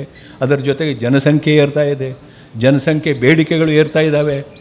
ಮುಂಚೆ ನಾವು ಸಿಂಪಲ್ಲಾಗಿರ್ತಾ ಇದ್ವಿ ಹಿಂದೆ, ಅದಕ್ಕೆ ಹೇಳಿದ್ನಲ್ಲ, ಕೋಟು ಶರ್ಟ್ ಹಾಕ್ತಿದ್ದಿಲ್ಲ, ಏನೋ ಬಟ್ಟೆ. ಈ ನಿಟ್ಟಿನಲ್ಲಿ ಮಹಾಭಾರತ ಅಂತ ಪೀಟರ್ ಬ್ರೂಕ್ ಅಂತ ಒಂದು ಸಿನಿಮಾ ಮಾಡಿದ್ದಾನೆ, ತಾವೆಲ್ಲರೂ ನೋಡಬೇಕಾದ್ರೆ. ಮಹಾಭಾರತ, ಈಗಿನ ನಾವು ಮಹಾಭಾರತ ರಾಮಾಯಣ ಚಿತ್ರ ನೋಡ್ತೇವಲ್ಲ, ಅದರೊಳಗೆಲ್ಲ ಹೆಣ್ಮಕ್ಳು ಬರ್ತಾರೆ, ಒಳ್ಳೆಯ ವಜ್ರದ ಇದು ಹಾಕ್ಕೊಂಡು, ಒಡವೆಗಳನ್ನು ಹಾಕ್ಕೊಂಡು ರಥದಲ್ಲಿ ಎಳಿತಾರೆ. ದೊಡ್ಡ ದೊಡ್ಡ ನಮ್ಮ ಅರಮನೆಗಳೇ ಇರ್ತವೆ. ಮಹಾಭಾರತ ಚಿತ್ರದಲ್ಲಿ ಯಾವುದೂ ಅರಮನೆ ಇಲ್ಲ, ಯಾವುದೂ ಆಭರಣ ಇಲ್ಲ. ಎಲ್ಲ ಜನ, ಅರ್ಜುನ ಇವರು ಎಲ್ಲರೂ ಒಂದು ಸಣ್ಣ ಬಟ್ಟೆಯನ್ನು ಸುತ್ತಕೊಂಡು ಓಡಾಡ್ತಿರ್ತಾರೆ. ಅದು 25 ವರ್ಷ ಪ್ಯಾರಿಸ್ನಲ್ಲಿ ಪ್ರತಿ ದಿವಸ ನಡೆದಿದೆ. 15 ವರ್ಷ ಇಂಗ್ಲೆಂಡಲ್ಲಿ ನಡೆದಿದೆ. ನ್ಯೂಯಾರ್ಕ್ನಲ್ಲಿ 20 ವರ್ಷ ನಡೀತು. ಭಾರತದಲ್ಲಿ ಕೂಡ ನಾನು ನಡೀತು. ಅದನ್ನು ನೋಡಿ, ಅದು ಪೀಟರ್ ಬ್ರೂಕ್ ಅಂತ ಮಾಡಿದ್ದಾನೆ ಮಹಾಭಾರತ. ಅದರೊಳಗೆ ನಮ್ಮ ದ್ರೌಪದಿ ರೋಲು ನಮ್ಮ ಡಾನ್ಸರು ಅಹಮದಾಬಾದ್ ಡಾನ್ಸ್ ಅವನು ಮಾಡಿದ್ದಾಳೆ, ಮಲ್ಲಿಕಾ ಸಾರಾಭಾಯಿ.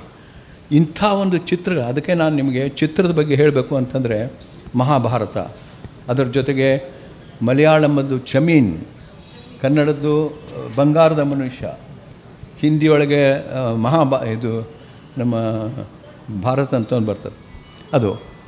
ಆಮೇಲೆ ನಮ್ಮದೇ ಕನ್ನಡ ಸಿನಿಮಾ, ಫಾರ್ ಇನ್ಸ್ಟೆನ್ಸ್ ನಮ್ಮ ಅಪರಿಚಿತ ಅಂತ ತಗೊಳ್ಳಿ, ಕಾಶಿನಾಥ್ ಮಾಡ್ಬೇಕಾದ್ರೆ ಅದು ಯಾರು, ನಾನು ಹೊಸಬ ಇದ್ದೆ, ನಾನೇನು ಹೀರೋ ಆಗಿ ಯಾವುದೋ ಸಿನಿಮಾದಲ್ಲಿ ನಟಿಸಿಲ್ಲ. ಸಿಕ್ಕಾಪಟ್ಟೆ ದುಡ್ಡು ಮಾಡ್ಸೋದು, ಆಲೆ ಮನೆ ಎಲ್ಲೋ ಒಂದು ಹಳ್ಳಿಯೊಳಗೆ ಮಾಡಿದ್ದು ಸಿನಿಮಾ ಅದು. ಆ ಒಂದು ನಾನು ಕೇಳಿಲ್ಲ, ಭಾಳ ಹಾಡ್ಸತ್ತೆ ನನಗೆಲ್ಲ ಫ್ರೆಂಡ್ಸ್ ಹೇಳ್ತಾರೆ.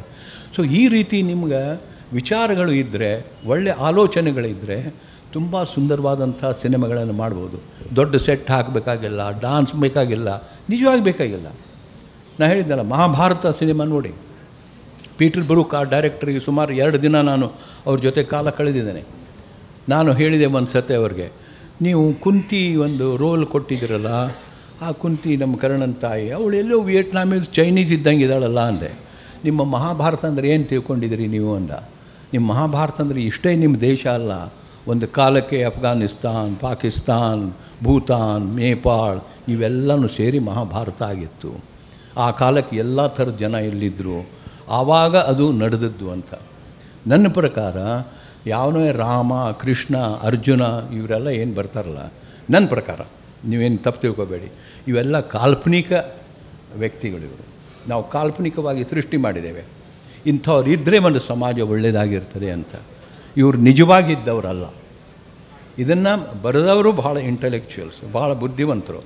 ಯಾವ ಥರ ಇರಬೇಕು ಸಮಾಜ ಅಂತ ಅದಕ್ಕೆ ಮಹಾಭಾರತ, ರಾಮಾಯಣ ಸೂಚಕಾಂಕಗಳು ಅಲ್ಲ ನಾ ಹೇಳೋದು. ಸೊ ಈ ರೀತಿ ನಾವು ಯೋಚನೆ ಮಾಡಿದಾಗ ಒಳ್ಳೆ ಸಿನಿಮಾಗಳನ್ನು ಮಾಡೋ ಸಾಧ್ಯತೆ ಇದೆ. ಮಲಯಾಳಂ ಚಮೀನ್ ಅದು ಯಾವುದೇ ಡಾನ್ಸ್ ಆಗಲಿ ಅಥವಾ ಏನೂ ಇಲ್ಲ, ಆದರೆ 3 ಅತ್ಯುನ್ನತ ರಾಷ್ಟ್ರ ಪ್ರಶಸ್ತಿ ಗೆತ್ತು, ಅತ್ಯುನ್ನತವಾದಂತಹ ದುಡ್ಡು ಮಾಡ್ತದು. ಬರೀ ಮಲಯಾಳಂ ಅಷ್ಟೇ ಅಲ್ಲ, ಇಡೀ ಭಾರತದಲ್ಲಿ ಅಷ್ಟು ದುಡ್ಡು ಮಾಡ್ತದೆ ಚಮೀನ್ ಫಿಲ್ಮು. ನಮ್ಮ ಬಂಗಾರದ ಮನುಷ್ಯ ಕೂಡ ರಾಜ್ಕುಮಾರ್ ಅವರು ಮಾಡಿದ್ದು ತುಂಬ ಒಳ್ಳೆಯ ಫಿಲ್ಮ್. ಎಂಥ ಏನೂ ಘರ್ಷಣೆ ಅದು ಡಾನ್ಸ್ ಇರಲಿಲ್ಲ ಅದರಲ್ಲಿ.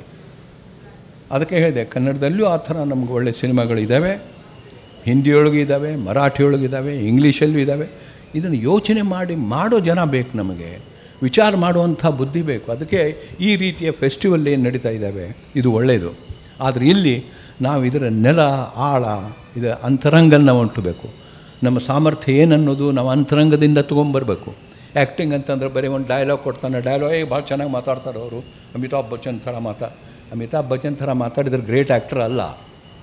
ಅಮಿತಾಬ್ ಬಚ್ಚನ್ ಥರ ಮಾತಾಡ್ಬೋದು ಅಷ್ಟೇ ಅಲ್ಲ. ನಾನೇನು ಹೇಳೋದು, ಗ್ರೇಟ್ ಆ್ಯಕ್ಟರ್ ಅಂತ ನಾವು ಮಾಡ್ತೇವೆ ಅಷ್ಟೇ. ಬೇಕಾದಷ್ಟು ಗ್ರೇಟ್ ಆ್ಯಕ್ಟರ್ಸ್ ಇದ್ದಾರೆ ನಮ್ಮ ದೇಶದಲ್ಲಿ. ಇದನ್ನು ನಮ್ಮ ಮಾಧ್ಯಮದವರು ಒಬ್ಬನ ಮೇಲೆ ಆವಾಗ ಫೋಕಸ್ ಮಾಡೋದು, ಬರೀ ಹೀರೋಯಿನ್ ಮೇಲೆ ಫೋಕಸ್ ಮಾಡೋದು, ಕೆಲವೊಂದು ಹೀರೋಯಿನ್ ಮೇಲೆ ಮಾಡೋದು, ಕೆಲವೊಂದು ಹೀರೋಗಳ ಮೇಲೆ ಮಾಡೋದು, ಇದು ಆಗಬಾರ್ದು. ಯಾಕಂದ್ರೆ ಮುಂದೆ ನಾವು ಅದಕ್ಕೆ ಗತಿ ಇಲ್ಲ, ಮುಂದೆ ಚಲಾವಣೆ ಇಲ್ಲ, ಮುಂದೆ ಒಳ್ಳೆಯದನ್ನು ನಾವು ಒಂದು ಮಾಡುವಂತಹ ಒಂದು ನೆಲೆ ಇಲ್ಲ ನಮಗೆ. ಹೇಗೆ ಸಿಗಬೇಕು ನೆಲೆ? ಏನು ಹಿಂದೆ ಮಾಡಿದ್ದಾರೆ ಹಾಗೆ ಬರ್ತದೆ, ಹಂಗೆ ಮಾಡೋಣ ಅಂತ. ಹಿಂದೆ ಮಾಡಿದ್ದಾರೆ ಅವಂಗೆ ಎಷ್ಟು 2 ಕೋಟಿ, ಇಲ್ಲ ಒಂದು 50 ಲಕ್ಷ ಕಡಿಮೆ ಕೊಡು. ಇದು ಆಗಬಾರ್ದು. ಇದಾದರೆ ಯಾವುದೇ ಕಲೆ ಉಳಿಯೋದಲ್ಲ. ಕಲೆ ಉಳಿಬೇಕು ಅಂತಂದ್ರೆ ಅದಕ್ಕೆ ಸಾಮರ್ಥ್ಯ ಇರಬೇಕು. ಆದ್ದರಿಂದ ಇವತ್ತು ನಮ್ಮ ಹಳ್ಳಿಗಾಡಿನಲ್ಲಿ ಇವತ್ತಿಗೂ ಕಲೆ ಉಳಿದಿದೆ, ಅದು ಉಳಿತದೆ, ಇನ್ಮೇಲೆ ಉಳಿಯುತ್ತೆ. ನೀವು ಎಷ್ಟೋ ತಾಂತ್ರಿಕ ಬದಲಾವಣೆಯಿಂದ ಈಗ ನೋಡಿ, ಇನ್ನೊಂದು ನಾನು ನಿಮಗೆ ಇದು ಹೇಳಿದ್ನಲ್ಲ, ಇದು ಇನ್ನೊಂದು 2ನೇದಂತಂದರೆ ಈಗ ಗ್ಲೋಬಲ್ ವಾರ್ಮಿಂಗ್ ಆಗ್ತಾಯಿತ್ತು, ಆಮೇಲೆ ಓದ್ತಿರ್ಬೇಕು. ಕ್ಲೈಮೇಟ್ ಚೇಂಜ್, ಈ ಕ್ಲೈಮೇಟ್ ಚೇಂಜ್ ಇಷ್ಟು ಡೇಂಜರಸ್ ಇದೆ ಅಂತಂದರೆ ನಾವು ಮುಂದೆ ಎಷ್ಟು ದಿನ ಏನು ತಿಂದು ಬದುಕಬಹುದು ಅಂತ ಅನ್ನೋದು ಗೊತ್ತಿಲ್ಲ. ಯಾವ ರೀತಿ ಮನೆ ನಮಗೆ ಸಿಗ್ತದೆ ಗೊತ್ತಿಲ್ಲ. ಯಾಕಂದರೆ ಕ್ಲೈಮೇಟ್ ಚೇಂಜ್ ಅಷ್ಟು ಡೇಂಜರಸ್ ಇದೆ. ಇದು ನಮ್ಮ ಪೂರ್ತಿ ಅಗ್ರಿಕಲ್ಚರ್ ಹಾಳು ಮಾಡ್ತದೆ, ಮಾನವ ಕಟ್ಟಿದ ನಾಗರಿಕತೆಯನ್ನು ಹಾಳು ಮಾಡ್ತದೆ. ನಾನು ನಿಜವಾಗಿ ಹೇಳ್ತೇನೆ, ಎಲ್ಲ ನೀವು ಜಗತ್ತಿನಲ್ಲಿ ಕೆಲವೊಂದು ಟಿ ವಿಗಳು, ಕೆಲವೊಂದು ಸಿನಿಮಾಗಳು ಅಥವಾ ಲಿಟ್ರೇಚರ್ ಇದ್ರ ಬಗ್ಗೆ ನೀವು ನೋಡ್ತಿದ್ರೆ ನಿಮಗೆ ಅರ್ಥ ಆಗ್ತದೆ ಇವತ್ತೇನು ಅಂತ. ಗ್ಲೋಬಲ್ ವಾರ್ಮಿಂಗ್ ಇವತ್ತು ನಮ್ಮ ಭಾಳಷ್ಟು ಇದನ್ನು ಏನು ಪೆಟ್ರೋಲು ಡೀಸೆಲು ಸುಟ್ಟು ತುಕ್ಕ ಮತ್ತು ಉದ್ಯಮದಿಂದ ನಾವು ಗ್ಲೋಬಲ್ ಇದು ರಿಚ್ ಆಗ್ತೇವೆ ಅಂತ ಹೇಳಿ ಏನು ಇದು ಕಲ್ಲಿದ್ದಲು ಮಾಡ್ತೇವಲ್ಲ ಅದಷ್ಟೇ ಅಲ್ಲ. ಒಂದು ಬಾಹ್ಯಾಕಾಶದಿಂದ ನಮಗೆ ಬಿಸಿಲು ಬರ್ತದೆ ಈ ಭೂಮಿಗೆ. ಆ ಬಿಸಿಲು ಎಷ್ಟು ಎಬ್ಸಾರ್ಬ್ ಮಾಡುತ್ತದೆ, ಎಷ್ಟು ವಾಪಸ್ ಕಳಿಸ್ತದೆ, ಎಷ್ಟು ಈ ಭೂಮಿ ಮೇಲೆ ಇರುತ್ತೆ, ಈ ಮೂರು ಡಿಫರೆನ್ಸು ನಮ್ಮ ಗ್ಲೋಬಲ್ ವಾರ್ಮಿಂಗ್ ಡಿಟರ್ಮಿನ್ ಮಾಡ್ತದೆ. ಇದು ಕೂಡ ನಮಗೆ ಗೊತ್ತಿರಬೇಕು. ಆದ್ದರಿಂದ ಈ ಜಗತ್ತಿನ ಸಿನಿಮಾ ಬಗ್ಗೆ ನೀವೇನು ಕೇಳ್ತಾ ಇದ್ದೀರಿ, ನಾನು ಇಷ್ಟು ಹೇಳಿದೆ. ಧನ್ಯವಾದಗಳು ಸರ್. ಈಗ ನಿಮ್ಮ ಆಸೆಗೆ ಮತ್ತು ನಿಮ್ಮ ಅಭಿಲಾಷೆಗೆ ಪೂರಕವಾಗಿ ಈಗ ಹಾಲಾಡಿ ಶಶಿಧರ್ ಅವ್ರಿಗೆ ಕೇಳ್ತಾ ಇದ್ದೀನಿ. ನಾವು ಮರಳುಗಾಡು ಮಾಡಬೇಕಂದ್ರೆ ಕೇವಲ 5 ದಶಗಳು ಸಾಕು ಅಂತ ಒಂದು ನಮ್ಮ ಇತ್ತೀಚೆಗೆ ನಿಮ್ಮ ಪುರವಾಣಿಯಲ್ಲಿ ಲೇಖನ ಓದಿದಾಗ ಗೊತ್ತಾಯಿತು. ಹೇಗೆ ನಾವು ನೀರಾವರಿಗೆ ಅಣೆಕಟ್ಟೆಗಳನ್ನು ಕಟ್ಟೋದ್ರಿಂದ ಯಾವ ರೀತಿ ಪರಿಸರಕ್ಕೆ ನಾಶ ಆಗ್ತಾಯಿದೆ, ಅದೇ ರೀತಿ ನಮ್ಮ ಈ ಭಾಗದ ನಮ್ಮ ಕರ್ನಾಟಕದ ನೇತ್ರಾವತಿ ತಿರುವು ಯೋಜನೆ, ಎತ್ತಿನ ಹೊಳೆ ಪ್ರಾಜೆಕ್ಟ್ ಇರ್ಬೋದು, ಅಥವಾ ಹೇಮಾವತಿಯಿಂದ ಮಾಗಡಿಗೆ ತರುವಂಥ ನೀರು ವ್ಯವಸ್ಥೆ ಇರ್ಬೋದು, ಇದರಿಂದ ಪರಿಸರದ ಮೇಲೆ ಯಾವ ರೀತಿ ಪರಿಣಾಮ ಬೀರುತ್ತೆ. ವಿಶೇಷವಾಗಿ ನಾನು ಓದಂಥ ಅರಲ್ ಸಮುದ್ರದ ಬಗ್ಗೆ ದಯಮಾಡಿ ನಮ್ಮ ಪ್ರೇಕ್ಷಕರಿಗೆ ಹೇಳಬೇಕು. ಅದ್ರ ಬಗ್ಗೆ ಅತ್ಯುತ್ತಮ ಮಾಹಿತಿ ಇದೆ, ದಯಮಾಡಿ ಹೇಳಬೇಕು. ಧನ್ಯವಾದ.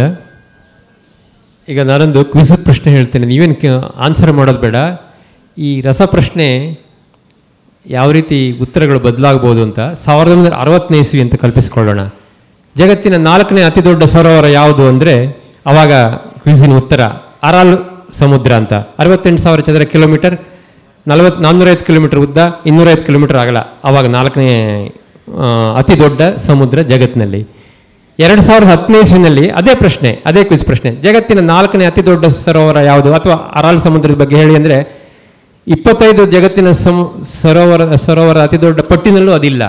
ಯಾಕೆ ಅಂದರೆ ಅರಾಲ್ ಸಮುದ್ರ ಅನ್ನೋದು 1960ನೇ ಇಸ್ವಿಯಿಂದ ಆರಂಭಿಸಿ 2010ನೇ ಇಸ್ವಿವರೆಗೆ ಪೂರ್ತಿ ರೂಪಾಂತರಗೊಂಡಿದೆ. ನಮ್ಮ ಪ್ರಸಿದ್ಧ ಕಥೆಯ ಥರ ರೂಪಾಂತರಗೊಂಡು ಅರಕಲ್ ಮರುಭೂಮಿ ಆಗಿಬಿಟ್ಟಿದೆ.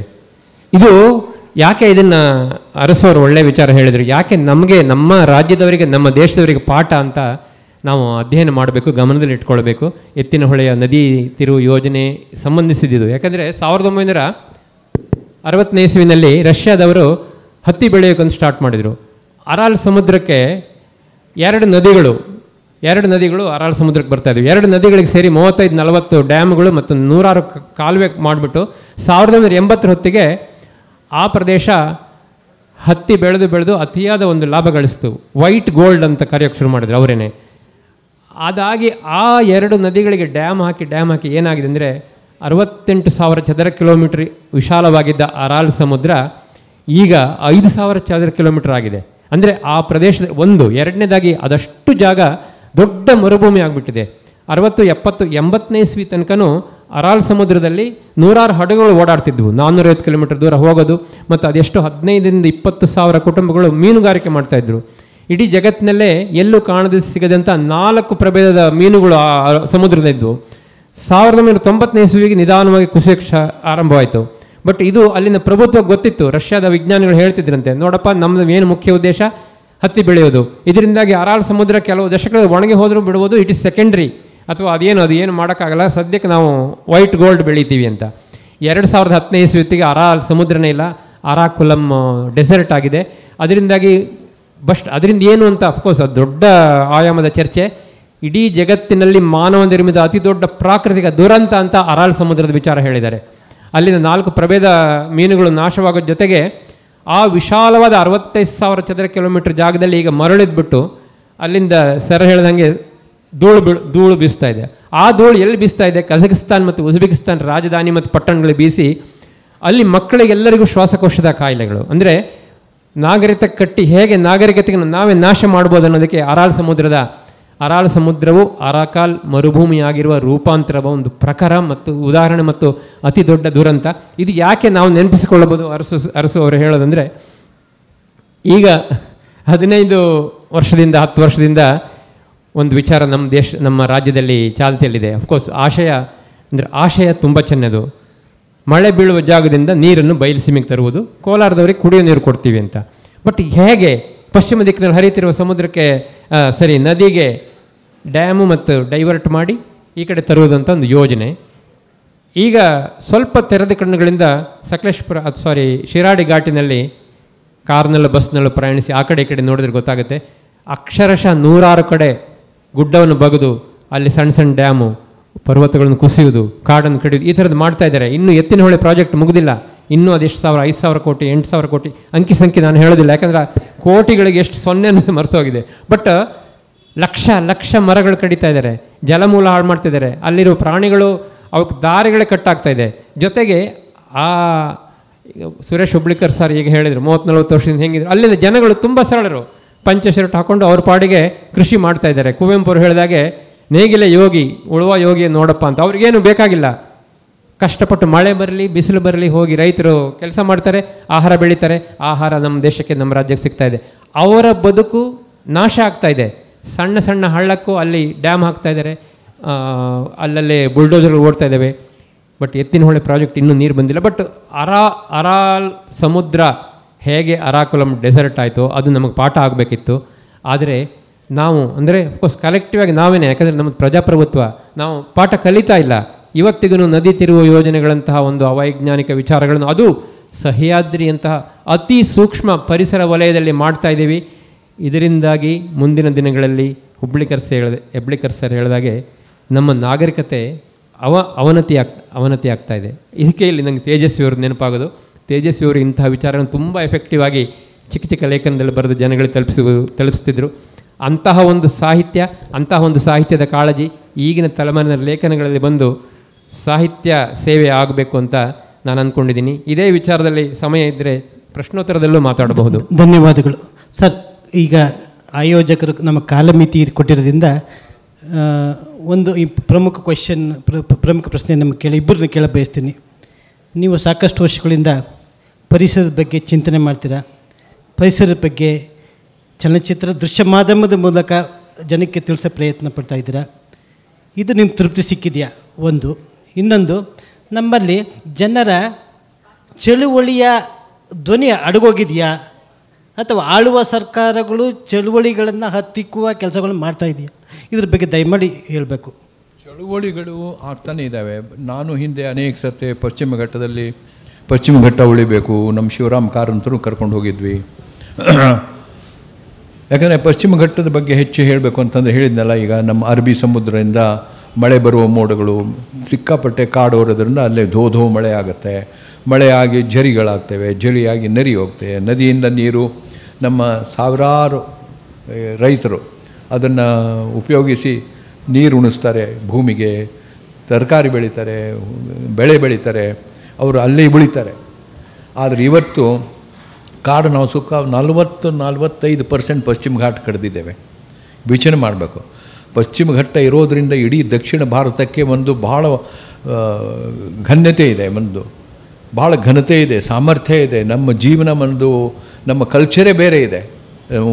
ಉತ್ತರ ಭಾರತದ ಕಲ್ಚರ್ಗೆ ನೀವು ಇದನ್ನು ಹೋಲಿಕೆ ಕೊಟ್ಟರೆ ಇದನ್ನು ಉಳಿಸ್ಬೇಕು ಹೇಗೆ ಅಂತಂದರೆ, ಮತ್ತೆ ಈಗ ನಮ್ಮ ವೈಯಕ್ತಿಕ ಬೇಡಿಕೆಗಳು ನಾವು ಬೇರೆ ಕಡೆ ಹಾಕಿದ್ರೆ ನಿಜವಾಗಿ ಇದ್ರ ಬಗ್ಗೆ ಯೋಚನೆ ಮಾಡಬೇಕು. ನೆಲ ಬೇಕು, ಮಣ್ಣು ಬೇಕು, ಹುಲ್ಲು ಬೇಕು. ಇದನ್ನು ಇಟ್ಕೊಂಡು ಇವತ್ತೇನು ಆರ್ಕಿಟೆಕ್ಚರ್ ಬೆಳೆದಿದೆ, ಅಥವಾ ನಾವು ಕಾರ್ಗಳನ್ನು ತರ್ತಾ ಇದ್ದೇವೆ, ಎಷ್ಟು ಕಾರ್ಗಳನ್ನು ಯೂಸ್ ಮಾಡಬೇಕು. ಇವತ್ತು 80-85 ಲಕ್ಷ ವೆಹಿಕಲ್ಗಳು ಬೆಂಗಳೂರಲ್ಲಿ. ನಿಮಗೆ ಗೊತ್ತಿರ್ಬೋದು, ಇವತ್ತು ಪ್ರತಿಯೊಂದು ಮಹಾನಗರ ನಮ್ಮ ದೇಶದಲ್ಲಿ ಅದು ಕಳಚಿ ಬೀಳ್ತಾ ಇದೆ ಅಂದರೆ ಎಲ್ಲ ಮಹಾನಗರ ಕಟ್ಟಬೇಕಂತಂದ್ರೆ ನಾವು ಹುಲ್ಲುಗಾವಲು ಕಿತ್ತು ಬಿಡ್ತೇವೆ, ಮರಗಳನ್ನು ಕಿತ್ತು ಬಿಡ್ತೇವೆ, ಅಥವಾ ಕೆರೆಗಳನ್ನು ನಾಶ ಮಾಡ್ತೇವೆ. ಹೇಗಿರೋದು ಅಲ್ವೇ? ಇದನ್ನು ಯೋಚನೆ ಮಾಡಬೇಕು. ಇವತ್ತು ಆರ್ಕಿಟೆಕ್ಚರ್ ಯೋಚನೆ ಮಾಡಬೇಕು. ಯಾವ ರೀತಿ ಹೋಟೆಲ್ ಕಟ್ಟಬೇಕು, ಯಾವ ರೀತಿ ಮನೆಗಳನ್ನು ಕಟ್ಟಬೇಕು. ನಿಮಗೆ ಭಾಳ ದೊಡ್ಡ ಮನೆ ಇತ್ತಂದ್ರೆ, ಎಷ್ಟು ಮನೆ ದೊಡ್ಡದಿದ್ರೆ ಏನು, 1 ದಿವಸ 8 ದಿವಸ ನಿಮಗೆ ಆರಾಮ ಅನಿಸ್ಬೋದು. ಆಮೇಲೆ ನಮ್ಮ ಫ್ರೆಂಡ್ ಹೇಳ್ತಿದ್ದ, ನೋಡಪ್ಪ 10 ಲಕ್ಷ ರೂಪಾಯಿ ಕೊಟ್ಟು ನೀನು ಒಂದು ಬೆಡ್ ತೊಗೋಬೋದು, ಅದು ನಿದ್ದೆ ಬರಬೇಕಲ್ಲ. ನಿದ್ದೆ ಬರಲಿಲ್ಲ, ನೀನು 10 ಲಕ್ಷನ 50 ಲಕ್ಷ ಕೊಟ್ಟು ನೀನು ಮ್ಯಾಟ್ರೆಸ್ ತೊಗೊಂಡ್ರೆ ಏನು ಉಪಯೋಗ? ಸೊ ಈ ಬಗ್ಗೆ ನಾವು ಯೋಚನೆ ಮಾಡಬೇಕು. ಸೊ ಪ್ರತಿಯೊಂದು ಸಣ್ಣ ವಿಷಯಗಳ ಬಗ್ಗೆ ಯೋಚನೆ ಮಾಡಿದಾಗ ಮಾತ್ರ ಜೀವನ ನನ್ನ ಪ್ರಕಾರ ಸುಸ್ಥಿರವಾಗಿ, ಇದೇನು ಸಸ್ಟೈನಬಲ್ ಡೆವಲಪ್ಮೆಂಟ್, ಸಸ್ಟೈನಬಲ್ ಎಕಾನಮಿ ಅಂತೇನು ಮಾತಾಡ್ತಾರೋ ದೊಡ್ಡ ದೊಡ್ಡ ಕಂಪನಿಗಳು, ಬರೀ ಮಾತು ಅಲ್ಲಿ ಹೆಚ್ಚು ಮಾತು. ಬಟ್ ಇರೋದೇನಿದೆ, ನಾವು ಬದುಕಬೇಕಲ್ಲ. ಬೆಳಗ್ಗೆ ಎದ್ದ ತಕ್ಷಣ ನಾನು ಹೇಳಿದ್ನಲ್ಲ, 800 ಕೋಟಿ ಜನ ಇವತ್ತು ಹೇಗಾಗಿದೆ ಮುಂಚಿನ ಥರ ಅಲ್ಲ. ಇವತ್ತು ಎಷ್ಟೋ ಜನ, ಹಿಂದೆ ಉಳಿದ ಜನ ಇವೆಲ್ಲ ಇವತ್ತು ಸ್ವಲ್ಪ ಅವೇರ್ನೆಸ್ ಬಂದಿದೆ ಅವರಲ್ಲಿ ಅಂದರೆ ಜಾಗೃತಿ ಮೂಡಿದೆ. ಅವ್ರಿಗೂ ಕೂಡ ನಾವೇನು ಯೂಸ್ ಮಾಡ್ತೇವೆ ಅದನ್ನು ಬೇಕು ಅಂತ ಅನ್ನಿಸ್ತದೆ ಅವ್ರಿಗೆ. ಸೊ ಜೋಹಾನ್ನೆಸ್ಬರ್ಗ್ನಲ್ಲಿ ಸುಮಾರು 6-7 ವರ್ಷದ ಹಿಂದೆ ಒಂದು ದೊಡ್ಡ ಕಾನ್ಫರೆನ್ಸ್ ಆಗಿತ್ತು. ಅಲ್ಲಿ ಅವನು ಆಫ್ರಿಕಾದ ಲೀಡರ್ ಹೇಳಿದ, ಪ್ರತಿಯೊಬ್ಬರು ಯುವಕರು ನಾವು ಮೊಬೈಲ್ ಫೋನ್ ಬೇಕು, ಕಾರ್ ಬೇಕಂದ್ರೆ ಯಾಕೆ ಕೊಡೋದಪ್ಪ? ಕೊಡಲಿಲ್ಲ ಅಂತಂದರೆ ಅವ್ರಿಗೆ ಸೋಷಿಯಲ್ ಇನ್ಸ್ಟೆಬಿಲಿಟಿ ಆಗುತ್ತದೆ. Social instability brings political instability. ಇವತ್ತು ನಮ್ಮ ದೇಶದಲ್ಲಿ ಆಗ್ತಾಯಿದೆ ಟು ಸಮ್ ಎಕ್ಸ್ಟೆಂಟ್. ಎನಿವೇ, ನಾನು ಅದು ಮಾತಾಡೋಲ್ಲ. ಸೊ ಈ ರೀತಿ ನಾವು ಯೋಚನೆ ಮಾಡಬೇಕು, ನಾಳೆ ಹೇಗೆ ಯುವಕರು ಬದುಕ್ತಾರೆ. ಯಾಕಂದರೆ ನಾವು ಭಾಳ ದುಡ್ಡು ಮಾಡ್ಬೋದು, ಯುವಕರಿಗೆ ಒಳ್ಳೆ ಇದು ಕೊಡ್ಬೋದು. ಬಟ್ ನಾಳೆ ಬೇರೆ ಯುವಕರು ಅವ್ರ ಕಡೆ ಏನಿಲ್ಲ ಅಂತಂದ್ರೆ ಸುಮ್ಮನೆ ಇರ್ತಾರೆ. ಅವರು ಬಂದು ಎಸ್ಕೊಂಡು ಹೋಗ್ತಾರೆ, ಹೊಡಿತಾರೆ. ಈ ರೀತಿ ಸಮಾಜ ಆಗಬಾರ್ದು. ಈ ರೀತಿಯ ಸೋಷಿಯಲ್ ಇನ್ಸ್ಟೆಬಿಲಿಟಿ ಬಡಬಾರ್ದು. ಇದ್ರ ಬಗ್ಗೆ ನಾವು ಯೋಚನೆ ನಾನು ಬರೀ ಒಂದು ಪರಿಸರ ಹಾಳಾಗಿ ಏನಾಗ್ತದೆ ಅಂತ ಹೇಳ್ತಾ ಇಲ್ಲ. ಪರಿಸರ ಹಾಳಾದರೆ ಅದು ಸೋಷಿಯಲ್ ಇನ್ಸ್ಟೆಬಿಲಿಟಿಗೆ, ಸಾಮಾಜಿಕ ಅಸ್ವಸ್ಥತೆ ಬರ್ತದೆ, ಆರ್ಥಿಕ ಅಸ್ವಸ್ಥತೆ ಬರ್ತದೆ. ಅದರಿಂದ ಸಮಾಜ ಶುದ್ಧವಾಗಿ ಉಳಿಯಲ್ಲ, ಅಥವಾ ನೀವು ಸಿಕ್ಯೂರ್ ಆಗಿ ಉಳಿಲಿಕ್ಕೆ ಸಾಧ್ಯ ಇಲ್ಲ. ಇದ್ರ ಬಗ್ಗೆ ಯೋಚನೆ ಮಾಡಬೇಕು ನಾವು. ಆದ್ದರಿಂದ ನಾನು ಹೇಳೋದು, ಪರಿಸರ ಇವತ್ತು ಹಳ್ಳಿ ಲೆವೆಲ್ನಲ್ಲಿ ಚೆನ್ನಾಗಿದೆ. ಯಾಕಂದರೆ ಹಳ್ಳಿ ಜನ ಮತ್ತು ಗ್ರಾಮೀಣ ಜನ, ರೈತರು ಅಲ್ಲಿ ತಮ್ಮ ಕೆರೆಗಳನ್ನಾಗಲಿ, ಮಣ್ಣಾಗಲಿ, ಹುಲ್ಲಾಗಲಿ ಅದರ ಮೇಲೆ ಅವಲಂಬಿಸಿದ್ದಾರೆ. ಅವರು ಅಲ್ಲಿ ಕೆರೆಯನ್ನು ಹಾಳು ಮಾಡೋದಲ್ಲ ಅವರು. ಯಾಕಂದರೆ ಅವ್ರಿಗೆ ಆ ಕೆರೆ ನೀರು ಬೇಕು, ತರಕಾರಿ ಬೆಳೆಸ್ತಾರೆ, ಅವ್ರ ದನಕ್ಕೆ ನೀರು ಬೇಕು, ಮೇವು ಬೇಕು. ಆದ್ದರಿಂದ ಅವ್ರಿಗೆ ಅದರ ಬಗ್ಗೆ ನಂಬಿಕೆ ಇದೆ, ಅದ್ರ ಮೇಲೆ ಅವಲಂಬಿಸಿದ್ದಾರೆ. ನಮಗೆ ಗೊತ್ತೇ ಇಲ್ಲ ಇವತ್ತು ಮಕ್ಕಳಿಗೆ. ಇವತ್ತು ಕೆರೆ ಆಗಬೇಕು ಅಂತ ಮಕ್ಕಳು ಕೇಳಿ ಅವ್ರಿಗೆ ಗೊತ್ತಿಲ್ಲ. ಸಾಧಾರಣವಾಗಿ ಕೆರೆ ಇರಬೇಕು, ಸುಂದರವಾಗಿ ಕಾಣಿಸ್ತದೆ ಅಲ್ಲ. It is not only an adoring factor ಅಲ್ಲ, ಅದು ಆರ್ನಮೆಂಟಲ್ಲ. ಕೆರೆ ನಮ್ಮ ಜೀವನಕ್ಕೆ ಬೇಕಾಗಿರೋದು. ಇದು ನಾವು ಅದಕ್ಕೆ ನಾನು ಇವತ್ತು ಬೆಳಗ್ಗೆ ಕೆಲವು ಲೇಡೀಸಿಗೆ ಹೇಳ್ತಾ ಇದ್ದೆ, ನೀವು ಲೇಡೀಸ್ ಇದ್ರ ಬಗ್ಗೆ ಹೆಚ್ಚಿನ ಹೇಳಿದರೆ ಮಾತು ಜನ ಕೇಳ್ತಾರೆ. ನಾವು ಅದನ್ನು ಹೇಳ್ತಾನೆ ಇದ್ದೇವೆ. ಹೌದು, ಲೇಡೀಸು ನೀವು ಪರಿಸರದ ಬಗ್ಗೆ ನೀವು ಹೇಳಿದಾಗ ಖಂಡಿತವಾಗಿ ಸಮಾಜ ಕೇಳುತ್ತದೆ, ನೋಡಪ್ಪ ಅವಳು ಹೇಳ್ತಿದ್ದಾಳೆ ಅಂತ. ಇದನ್ನು ನಾನು ನನ್ನ ವೈಯಕ್ತಿಕ ಇದರಿಂದ ಹೇಳ್ತಾ ಇದ್ದೇನೆ. ಆದ್ದರಿಂದ ಇವತ್ತು ನೀವು ಇದರ ಬಗ್ಗೆ ಮಣ್ಣು, ಹುಲ್ಲು, ಚಿಟ್ಟೆ ಇವೆಲ್ಲ ನನ್ನ ಜೀವ ವೈವಿಧ್ಯ ಕೊಡ್ತಾರೆ. ಜೀವ ವೈವಿಧ್ಯ ಅಂತಂದರೆ ಏನು? ಪ್ರತಿಯೊಂದು ಏನೇನು ನಮಗೆ ದೇವರು ಕೊಟ್ಟಿದ್ದಾನೆ ಅಥವಾ ನೇಚರ್ ಕೊಟ್ಟಿದೆಯೋ ಅದು ಉಳಿಬೇಕು. ಇವತ್ತು ನಮಗೆ ಅರ್ಥನೇ ಆಗ್ತಾ ಇಲ್ಲ, ಎಷ್ಟೊಂದು 81 lakh microscopic cells are there in the, and yet there are 50 more about which we don't know ಅಂತ ಹೇಳ್ತಾರೆ ನಮ್ಮ ಮಾಧವ್ ಗಾಡ್ಗಿಳವರು. ಸೊ ಇದ್ರ ಬಗ್ಗೆ ನಮಗೆ ಗೊತ್ತೇನ, ಬಾಹ್ಯಾಕಾಶ ಒಳಗೆ ಏನು ನಡೆದಿದೆ, ಏನು ಇಂಪ್ಯಾಕ್ಟ್ ಮಾಡ್ತಾಯಿದೆ ನಮ್ಮ ಇದಕ್ಕೆ ಗೊತ್ತಿಲ್ಲ ನಮಗೆ. ಸೊ ಗೊತ್ತಿಲ್ಲದೇ ನಾವು ಆರ್ಥಿಕ ಪರಿಸ್ಥಿತಿನ ಮುಂದುವರಿಸ್ತಾ ಇದೆ. ಕಾರ್ ಬೇಕು, ಇನ್ನೊಂದು ಬೇಕು. ನೋಡಿ, ನಮಗೆ ನಾವು ಈ ಹೆಚ್ಚಿನ ಈ ಉಪಕರಣಗಳನ್ನು, ಈ ಮೊಬೈಲ್ ಫೋನ್ ಆಗಲಿ, ಕಾರ್ ಆಗಲಿ, ಟಿ ವಿ ಆಗಲಿ, ಇದು ಇರಬೇಕು ಇಲ್ಲಂತಲ್ಲ, ಕಂಪ್ಯೂಟರ್ ಬೇಕು ಇಲ್ಲಂತಲ್ಲ. ಆದರೆ ಇದು ಇಲ್ಲದೆ ನಾವು ಬಾಳ್ತಿದ್ವಿ ಇಲ್ಲ ಹಿಂದೆ? ಇವಿಲ್ಲದೇ ನಾವು ಹಿಂದೆ ಬಾಳಿದೇವೋ ಇಲ್ಲೋ? ಚೆನ್ನಾಗಿ ಊಟ ಮಾಡಿ ಎಲ್ಲ ನಮ್ಮ ಮನೆ ತಂದೆ ತಾಯಿ ಅಜ್ಜ ಅಜ್ಜಿ ಎಲ್ಲ ನೋಡಿಕೊಂಡು ಅವ್ರು ಚೆನ್ನಾಗಿ ಗಟ್ಟಿಮುಟ್ಟಿದ್ರು, ಇನ್ನು ಚೆನ್ನಾಗಿ ಮಾಡ್ತಿದ್ರು, ಅಡುಗೆ ಮಾಡ್ತಿದ್ರು, ಚೆನ್ನಾಗಿ ನಮಗೆಲ್ಲ ಊಟ ಮಾಡ್ತಿದ್ರು. ನಾವೆಲ್ಲ ಕೆರೆಯಲ್ಲಿ ಈಶಾಡಿ ಬರ್ತಿದ್ವಿ, ನನಗೆ ಗೊತ್ತಿದೆಪ್ಪ. ಸೊ ಇದನ್ನು ವಿಚಾರ ಮಾಡಬೇಕು. ಈ ವಿಚಾರವನ್ನು ನೀವು ನಿಮ್ಮ ಮಕ್ಕಳಿಗೆ ಕೊಡಬೇಕು, ಯುವಕರಿಗೆ ಕೊಡಬೇಕು. ಅದು ತಲಾಂತರವಾಗಿ ಅದು ಹೋಗ್ತಾ ಇದ್ದರೆ ನಾವು ಪರಿಸರ ಉಳಿಸ್ಲಿಕ್ಕೆ ಸಾಧ್ಯ ಆಗ್ತದೆ. ಮತ್ತು ಪ್ರತಿಯೊಂದು ಸಣ್ಣ ವಸ್ತು ಕೂಡ ಅದನ್ನು ಕೆರೆ ಇದೆ ಇವತ್ತು ಸಮಯದ ಆಯಿತು, ಒಂದು 5 ನಿಮಿಷ ಇದೆ, ಏನು ನೀವು ಮಾತಾಡಿ. ಸೊ ಈ ರೀತಿ ನಾನು ಹೇಳೋದು ಒಂದೇ ಮುಗಿಸ್ತೇನೆ. ಈ ರೀತಿ ಒಳ್ಳೆ ಸಿನಿಮಾಗಳನ್ನು ಮಾಡಲಿಕ್ಕೆ ಸಾಧ್ಯತೆ. ನಾನು ನಿಮ್ಗೆ ಅದಕ್ಕೆ ಎಕ್ಸಾಂಪಲ್ಸ್ ಕೊಟ್ಟೆ. ಫ್ರೆಂಚಲ್ಲಿ, ನಮ್ಮ ಮಲಯಾಳಂದಲ್ಲಿ ಒಂದು ಸರ್ತಿ ನಾನು ಇಂಟರ್ನ್ಯಾಷನಲ್ ಫಿಲ್ಮ್ ಫೆಸ್ಟಿವಲ್ಗೆ ಜ್ಯೂರಿ ಆದಾಗ 10 ಫಿಲ್ಮ್ ಕಳಿಸಿದ್ರು. 10 ಫಿಲ್ಮ್ ಒಳಗೆ 9 ಫಿಲ್ಮ್ಗೆ ನಾವು ಕೊಟ್ವಿ. ನಮ್ಮ ಕನ್ನಡದಲ್ಲಿ 15 ಫಿಲ್ಮ್ ಬಂದಿದ್ದು, ಅದರೊಳಗೆ ಒಂದು ಚೆನ್ನಾಗಿತ್ತು, ಒಂದೇ ಒಂದು ಚೆನ್ನಾಗಿತ್ತು, ಅನ್ಫಾರ್ಚುನೇಟ್ಲಿ ಆ ಕಾಲಕ್ಕೆ ನಾನಿದ್ದು. ಸೊ ಈ ರೀತಿ ನಾವು ಯೋಚನೆ ಮಾಡಬೇಕು. ಒಳ್ಳೆ ಸಿನಿಮಾ ಅಂದರೆ ಏನು? ಮಲಯಾಳಮ್ಗೆ ಭಾಳ ದುಡ್ಡು ಹಾಕಲ್ಲ ಅವರು, ಈಗ ಹಾಕ್ತಿರ್ಬೇಕು ಗೊತ್ತಿಲ್ಲ. ಸೊ ಈ ರೀತಿ ಒಳ್ಳೆ ಸಿನಿಮಾಗಳನ್ನು ಮಾಡಿದ್ದಾರೆ. ಒಳ್ಳೆ ಸಿನಿಮಾ ಅಂತಂದರೆ ಅದಕ್ಕೆ ಭಾಳ ದೊಡ್ಡ ಸಿನಿಮಾ ಅಂತಲ್ಲ, ನಮ್ಮ ಕಾಂತಾರ ಒಳ್ಳೆ ಸಿನಿಮಾ ಅದು, ಇಲ್ಲಂತಲ್ಲ. ಯಾಕಂದರೆ ಅವನು ಕೂಡ ಭಾಳ ಡ್ಯಾನ್ಸು ಅದು ಇದು ಅಂತ ಯೂಸ್ ಮಾಡ್ದೇ ಒಳ್ಳೆ ಸಿನಿಮಾ ಮಾಡಿದ್ದಾರೆ. ಸೊ ಈ ರೀತಿ ನಾವು ಯೋಚನೆ ಮಾಡಬೇಕು. ಯೋಚನೆ ಮಾಡಿದಾಗ ಖಂಡಿತವಾಗಿ ನಮ್ಮ ಭವಿಷ್ಯವನ್ನು, ಪರಿಸರವನ್ನು, ಒಳ್ಳೆ ಸಿನಿಮಾ ಕೂಡ ಇವತ್ತು ನೋಡುವಂಗೆ ಆಗಬೇಕಲ್ಲ. ಯಾರೋ ಒಳ್ಳೆ ಡ್ಯಾನ್ಸ್ ಮಾಡಿದ್ದಾಳೆ, ಒಳ್ಳೆ ಆ್ಯಕ್ಟಿಂಗ್ ಮಾಡಿದ್ದಾಳೆ, ಇವರು ಮುಂದೆ ಆ್ಯಕ್ಟ್ ಮಾಡಿದ್ದಾನೆ, ಎಲ್ಲ ಭಾಳ ಜನ ಆ್ಯಕ್ಟ್ ಮಾಡ್ತಾರೆ, ಇಲ್ಲಂತಲ್ಲ. ಸೊ ಈ ರೀತಿ ನಾವು ಯೋಚನೆ ಮಾಡಿದಾಗ ಬಹುಶಃ ಎಲ್ಲನೂ ಸುಸ್ಥಿರವಾಗಿ ಉಳಿಲಿಕ್ಕೆ ಸಾಧ್ಯ ಅಂತ ನಾನು ತಿಳ್ಕೊಂಡೆ. ಧನ್ಯವಾದಗಳು. ಸಮಯದ ಅಭಾವದಿಂದ ಶಶಿಧರ್ ಹರಡಿಯವರೇ ಕ್ಷಮೆ ಇರಲಿ, ನಿಮಗೆ ಹೆಚ್ಚು ಅವಕಾಶ ಕೊಡಲಿಲ್ಲ. ಆದರೆ ನಾವು ಒನ್ವೇ ಆಗುತ್ತೆ. ನಮ್ಮ ಪ್ರಶ್ನೋತ್ತರ ಪ್ರೇಕ್ಷಕರ ಮುಖಾಮುಖಿ ಸಂವಾದ ಅಂದರೆ ಪ್ರೇಕ್ಷಕರು ನಮ್ಮೊಡನೆ ಇದ್ದಾಗಲೂ ಮಾತ್ರ ಸಂವಾದ ಸಾಧ್ಯ. ದಯಮಾಡಿ ಸಂಕ್ಷಿಪ್ತವಾಗಿ ಇಬ್ಬರು ಆಯೋಜಕರು ಇಬ್ಬರು ಕೇಳ್ಬೋದಾ 3 ಜನ ಕೇಳ್ಬೋದು? ದಯಮಾಡಿ ಇಬ್ಬರಿಗೆ ಅವಕಾಶ ಕೊಡಿ. ಇಲ್ಲಿ ಸಮಾನತೆಗೆ ಅವಕಾಶ, ಒಬ್ಬರು ಮಹಿಳೆಯರು ಒಬ್ಬರು ಪುರುಷರು ಕೇಳಬೇಕು ಅಂತ ವಿನಂತಿ. ನಮಸ್ತೆ ಸರ್, ನನ್ನ ಪ್ರಶ್ನೆ ಸುರೇಶ್ ಹೆಬ್ಳಿಕರ್ ಸರ್ಗೆ. ಸರ್, ಜೀವ ವೈದ್ಯ ಸಂರಕ್ಷಣೆ ಇವತ್ತಿನ ತುರ್ತು. ಸೊ ಪ್ರತಿ ಸಲ ಯಾವುದೇ ಚುನಾವಣೆ ಬಂದಾಗಲೂ ನಾನು ವಿವಿಧ ಪಕ್ಷಗಳ ಪ್ರಣಾಳಿಕೆಗಳನ್ನು ಗಮನಿಸ್ತಾ ಇರ್ತಿದ್ದೀನಿ. ಯಾರಾದರೂ ಈ ಪರಿಸರ ಸಂರಕ್ಷಣೆ ಬಗ್ಗೆ ಆಗಲಿ ಅಥವಾ ನಮ್ಮ ಈ ಗ್ಲೋಬಲ್ ವಾರ್ಮಿಂಗ್ ಬಗ್ಗೆ ಆಗಲಿ ಅಥವಾ ತ್ಯಾಜ್ಯ ನಿರ್ವಹಣೆ ಬಗ್ಗೆ ಆಗಲಿ ಏನಾದರೂ ಅವರ ಪ್ರಣಾಳಿಕೆಯಲ್ಲಿ ತಂದಿರ್ತಾರಾ ಅಂತ ಪ್ರತಿ ಬಾರಿಯೂ ಕೂಡ ನಮಗೆ ನಿರಾಶೆ ಆಗ್ತಾ ಇರುತ್ತೆ. ಸೊ ನಿಮ್ಮಂತಹ ಪ್ರಾಜ್ಞರು ಅಥವಾ ನಿಮ್ಮಂತಹ ಪರಿಸರ ಹೋರಾಟಗಾರರು ಯಾಕೆ ಇದ್ರ ಬಗ್ಗೆ ಧ್ವನಿ ಎತ್ತಿಲ್ಲ ನೀವು ಅಥವಾ ಖಂಡಿಸಿಲ್ಲ ಅಂತ? ನಾವು ಧ್ವನಿ ಎತ್ತಾ ಇದ್ದೇವೆ, ಭಾಳ ವರ್ಷದಿಂದ ಎತ್ತಾ ಇದ್ದೇವೆ. ಬಟ್ ಒಂದೊಂದು ಕಾಲ ಬರ್ತದೆ ಏನಂತ, ಎಷ್ಟು ಧ್ವನಿ ಎತ್ತಿದ್ರೂ ಉಪಯೋಗ ಇಲ್ಲ ಅಂತ. ನಾವು ಭಾಳ ಸತಿ ಧ್ವನಿ ಎತ್ತಿದ್ದೇವೆ, ಪರಿಸರ ಕಾಪಾಡಬೇಕು. ಆದರೆ ನಾನು ಒಂದು ಹೇಳ್ತೇನೆ ನಿಮಗೆ, ನಾನು ಹಿಂದೆ ಈ ಪಶ್ಚಿಮ ಘಟ್ಟ ಉಳಿಸ್ಬೇಕಂತ ಭಾಳಷ್ಟು ಇದು ಮಾಡಿದ್ವಿ. ಆಮೇಲೆ ರಾಮಕೃಷ್ಣ ಹೆಗಡೆ ಅವರು ಚೀಫ್ ಮಿನಿಸ್ಟರ್ ಇದ್ದರು.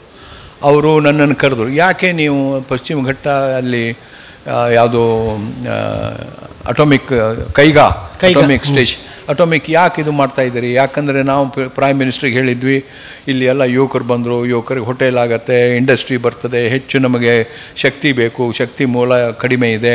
ಆವಾಗಿನ್ನೂ ಈ ನಮ್ಮ ಸೋಲಾರ್ ಗೀಲಾರ್ ಎಲ್ಲ ಕಡಿಮೆ ಇತ್ತು. ಸೊ ನೀವು ಯಾಕೆ ಅದನ್ನು ಅಪೋಸ್ ಮಾಡ್ತಾಯಿದ್ರಿ? ನಾ ಹೇಳಿದೆ, ಸರ್ ಪಶ್ಚಿಮ ಘಟ್ಟದಲ್ಲಿ ಇದು ಹಾಕೋದು ಬೇಡ, ನೀವು ಬೇರೆ ಕಡೆ ಹಾಕಿ ಪರವಾಗಿಲ್ಲ.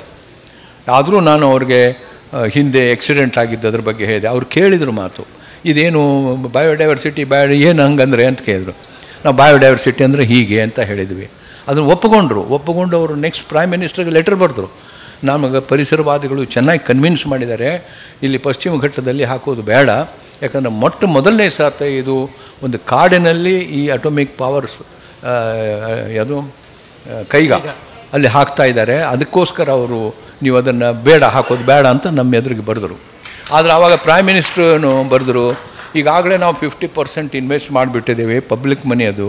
ನೀವು ಮುಂಚೆ ನಮಗೆ ಹೇಳಿದರೆ ನಾವು ಏನರೇ ಮಾಡ್ತಿದ್ವಿ, ಕೆಲಸ ನಡೆದಿದೆ ಅಂತ ಒಂದು ಡಿಪ್ಲೊಮ್ಯಾಟಿಕ್ಕು ಅಥವಾ ಅಡ್ಮಿನಿಸ್ಟ್ರೇಟಿವ್ ಪೊಲಿಟಿಕಲ್ ಟಾಕ್ ಮಾಡಿದ್ರು ಅಲ್ಲ ಹೇಳಿದೆ. ಹಾಗೆಯೇ ಇವನ್ ಜೆ.ಎಚ್. ಪಟೇಲ್ರು ಕೂಡಪ್ಪ, ಅವ್ರು ನಾವು ಹೇಳಿದ್ದನ್ನು ಪಾಪ ಒಂದು ಸತೆ, ಸರ್ ಕೆರೆಗಳೆಲ್ಲ ಉಳಿಬೇಕು, ಕೆರೆ ಉಳಿದ್ರೆ ನಿಮಗೆ ಎಷ್ಟೋ ದುಡ್ಡು ಉಳಿತದೆ, ಎಷ್ಟೋ ಜನ ನಿಮ್ಮ ಕಡೆ ಕೆಲಸಕ್ಕೆ ಬರಲ್ಲ, ಕೆಲಸ ಕೇಳೋಕ್ಕೆ ಬರಲ್ಲ, ಇವೆಲ್ಲ ಹೇಳಿದೆ. ಅವರು ಪಾಪ ಒಂದು 3 ಮಿನಿಸ್ಟರ್ನ ಹಾಕಿದರು. ನೋಡಿ ಈ ಥರ ಸುರೇಶ್ ಹೆಬ್ಳಿಕರ್ ಲೆಟರ್ ಬರೆದಾರೆ, ಏನಂತಾರೆ ಕೇಳಿ ಅಂತ. ಆ ಥರ ನಮಗೆ ಸ್ವಲ್ಪ ರಾಜಕಾರಣಿಗಳು ಇದ್ದರೆ ಮಾತಾಡೋದಕ್ಕೂ ಆಗತ್ತೆ. ಇವತ್ತು ರಾಜಕಾರಣಿಗಳಿಗೆ ನಾವು ಹೋದ್ರೆ ಹೇಳ್ತೇವೆ, ಆಯ್ತಾಯ್ತು ನೋಡ್ತೇವೆ ಅಂತಾರೆ, ಮತ್ತು ಮಾಡೋದು ಅವರೇ ಮಾಡ್ತಾ. ಹೀಗೆ ಈ ರೀತಿ ನಮ್ಮ ರಾಜಕಾರಣಿಗಳು ಭಾಳ ಸೆನ್ಸಿಟಿವ್ ಆಗಬೇಕು, ಅವ್ರಿಗೆ ಸೃಜನಶೀಲತೆ ಬೆಳಿಬೇಕು ಅವರ ವಿಚಾರದಲ್ಲಿ. ಆವಾಗ ಮಾತ್ರ ನಮ್ಮ ಪರಿಸರ ಉಳಿಸ್ಲಿಕ್ಕೆ ಸಾಧ್ಯ. ನೀವು ಕರೆಕ್ಟ್ ಕೇಳಿದ್ರಿ, ಯಾಕಂತಂದರೆ ನಮ್ಮ ಇವತ್ತು ಪಾಲಿಟಿಕ್ಸು ಭಾಳ ಪವರ್ಫುಲ್ ಆಗಿದೆ. At the same time politics must become also a very sensitive organisation. ಬರೀ ನಾವು ಜಾತಿ ಇದರ ಮೇಲೆ ಹೋದರೆ ಖಂಡಿತವಾಗಿ ದೇಶಕ್ಕೆ ಭವಿಷ್ಯ ಇಲ್ಲ. ನಿಜವಾಗಿ ಹೇಳ್ತೇನೆ ನಾನು. ಏನೋ ಸದ್ಯಕ್ಕೆ ಸ್ವಲ್ಪ ಅದು ದುಡ್ಡು ಮಾಡ್ಬೋದು, ಅವ್ರನ್ನ ತರ್ಬೋದು, ಆದರೆ ಇದು ಖಂಡಿತವಾಗಿ ಉಳಿಯಲ್ಲ. It will not sustain for long. ಇವತ್ತು ಯಂಗ್ಸ್ಟರ್ಸು ಜಾತಿ ಗೀತಿ ನೋಡ್ತಾ ಇಲ್ಲ. ನೀವು ನೋಡಿದ್ರಲ್ಲ, inter caste marriages, inter religious marriages ಆಗ್ತಾಯಿದೆ, ಆಗಬೇಕು. There is nothing wrong, it should happen.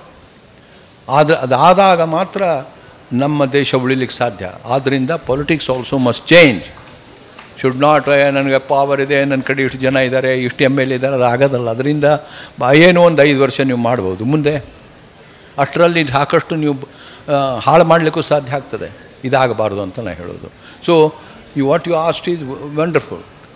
ಧನ್ಯವಾದಗಳು ಸರ್. ತಾವು ಪ್ರಶ್ನೆ ಸಂಕ್ಷಿಪ್ತವಾಗಿರಲಿ, ಏಕೆ ಸಮಯದ ಅಭಾವ, ದಯಮಾಡಿ ಕ್ಷಮೆ ಇರಲಿ. ಸುರೇಶ್, ನಾವು ನೀವು ಕೂಡಿ ದರ್ವಂದು ಹಳ್ಳಿ ಶಾಲೆಗೆ ಹೋಗಿ ಈ ಟೈಪು ಭಾಷಣ ಮಾಡಬೇಕು. ನಾವು ಇಲ್ಲಿ ಮಾಡಿದರೆ ನಡೆಯೋದಲ್ಲ. ಅದು ಇಲ್ಲಿ ಬರ್ತಾರೆ, ಕೇಳ್ತಾರೆ, ಹೋಗ್ತಾರೆ. ಅದು ಪರಿಸರ ಉಳಿಯೋದಲ್ಲ. ಇಲ್ಲಿನೇ ಮಾಡ್ಬೇಕು ನಾವು. ಅವಾಗೇ ಪರಿಸರ ಉಳಿಯೋಕ್ಕೆ ಸಾಧ್ಯ, ಹಿರೇ ಉಳಿಯೋಕ್ಕೆ ಸಾಧ್ಯ. ಖಂಡಿತ. ಧನ್ಯವಾದಗಳು. ಖಂಡಿತ ನಾನು ಒಪ್ತೇನೆ. ಯಾಕಂದರೆ ಇದು ನಾವು ಆ್ಯಕ್ಚುಲಿ ಎಲ್ಲ ಸ್ಕೂಲ್ ಒಳಗೆ ಪರಿಸರ ಪಾಠ ಮಾಡಬೇಕು ಅಂತ ಭಾಳ ವರ್ಷದಿಂದ ಹೇಳ್ತಾ ಇದ್ದೇವೆ. ಯಾಕಂದರೆ ಮಕ್ಕಳಿಗೆ ಅವರು ಮೌಲ್ಯಗಳಾಗಲಿ ಅವರ ಆಲೋಚನೆ ಶಕ್ತಿ ಆಗಲಿ ಅಲ್ಲಿಂದಲೇ ಬೆಳೆಯೋದು. ಇವತ್ತು ನಾವು ಅವ್ರಿಗೆ ಗೊತ್ತೇ ಆಗ್ತಾಯಿಲ್ಲ ಪಾಪ. ಅವ್ರಿಗೆ ಕಂಪ್ಯೂಟ್ರು, ನಾವು ಬೆಂಗಳೂರೊಳಗೆ ಹೇಗಪ್ಪ ನೀವು ಪರಿಸರ ಪಾಠ ಕಲಿತಾರೆ ಅಂದರೆ, sir we learn from computer ಅಂತಾರೆ. ಕಂಪ್ಯೂಟರ್ ಜ್ಞಾನ ಅಲ್ಲದು, ಇಟ್ ಈಸ್ ಇನ್ಫಾರ್ಮೇಷನ್ ಅಷ್ಟೇ. Information is not knowledge. Information is not enough for you to protect. ನೀವು ಹುಲ್ಲು ಮೇಲೆ ಬೀಳಬೇಕು, ಹುಲ್ಲು ಮೇಲೆ ಬಿದ್ದು ಅದ್ರ ವಾಸನೆ ಬರಬೇಕು, ಅದರೊಳಗೆ ಇರ್ಬೇಕು ಕಡಿಬೇಕು, ಆವಾಗ ನಮಗೆ ಹುಲ್ಲು ಬೇಕು ಅನ್ನಿಸ್ತದೆ. ಮ್ಯಾಜಿಕ್ ಮೌಂಟನ್ ಅಂತ ಒಂದು ಗ್ರೇಟ್ ಪುಸ್ತಕ ಹೇಳ್ತೇನೆ, ಥಾಮಸ್ ಮನ್ ಅಂತ ಬರ್ದ. ಅವನು ಸುಸೈಡ್ ಮಾಡ್ಕೊಳ್ಳಿಕ್ಕೆ ಹೊರಟಿದ್ದ, ಗುಡ್ಡದ ಮೇಲಿಂದ ಬಿದ್ದು. ಆದರೆ ಎಡವಿ ಬೀಳ್ತಾನೆ, ಬಿದ್ದಾಗ ಹುಲ್ಲಿಗೆ ಬೀಳ್ತಾ, ಹುಲ್ಲಿನ ವಾಸನೆ ಬರ್ತದೆ. ಅವ ತಾನು ಬಾಲ್ಯವಾದ ತಾನು ಚಿಕ್ಕವನಿದ್ದಾಗ ಎಷ್ಟೋ ಮಕ್ಕಳ ಜೊತೆಗೆ ಓಡಾಡ್ತಿದ್ದೆ, ಎಷ್ಟು ಸುಂದರವಾದ ಗಿಡಗಳಿದ್ದು, ಆಕಾಶ ನೋಡ್ತಿದ್ವಿ, ಕೆರೆಯೊಳಗೆ ಈಶಾಡ್ತಿದ್ವಿ. ನಾನು ಯಾಕೆ ಆತ್ಮಹತ್ಯೆ ಮಾಡ್ಕೋತಾ ಇದ್ದೇನೆ ಅಂತ ಅನ್ನಿಸ್ತದೆ ಆ ಹುಲ್ಲನ್ನು ನೋಡಿ. ವಾಪಸ್ ಹೋಗಿ ಅವನು ಬರೀಲಿಕ್ಕೆ ಶುರು ಮಾಡ್ತಾನೆ. Then he writes Magic Mountain, almost Nobel prize ಬಂತದಕ್ಕೆ. ಇದು ನಾವು ಯೋಚನೆ ಮಾಡೋಕ್ಕೆ. ಧನ್ಯವಾದಗಳು. ಯಾಕೆ ನಮಗೆ ನಾಲೆಜ್ ಬೇಕು, ಪರಿಸರದ ನಿಜವಾದಂತಹ ಈ ನೆಲೆಯ ಮಣ್ಣು ವಾಸನೆ ಬೇಕು ಅಂತ ಅನ್ನೋದು ಇದಕ್ಕೇನೆ. ಗ್ರೇಟ್ ಲಿಟ್ರೇಚರ್ ಬೆಳಿಬೋದು, ಗ್ರೇಟ್ ಫಿಲ್ಮ್ಸ್ ಆಗ್ಬೋದು, great political organisations can develop. ಖಂಡಿತವಾಗಿ. ಜಾಕ್ ಲಂಡನ್ ಅಂತ ಒಬ್ಬರು ಅಮೇರಿಕಾದಲ್ಲಿ, ನಮ್ಮ ಕುವೆಂಪು ಅವರು, ಬೇಂದ್ರೆ ಅವರು ಅಸಾಧ್ಯವಾದಂಥದ್ದು ಬರೆದ. ಬೇಂದ್ರೆ ಅವರ ಕವನಗಳೆಲ್ಲನೂ ನಮ್ಮ ಧಾರವಾಡದ ಪರಿಸರದ ಮೇಲೆ ಅವಲಂಬಿಸಿದೆ. ಇದನ್ನು ಯೋಚನೆ ಮಾಡಬೇಕು ನಾವು.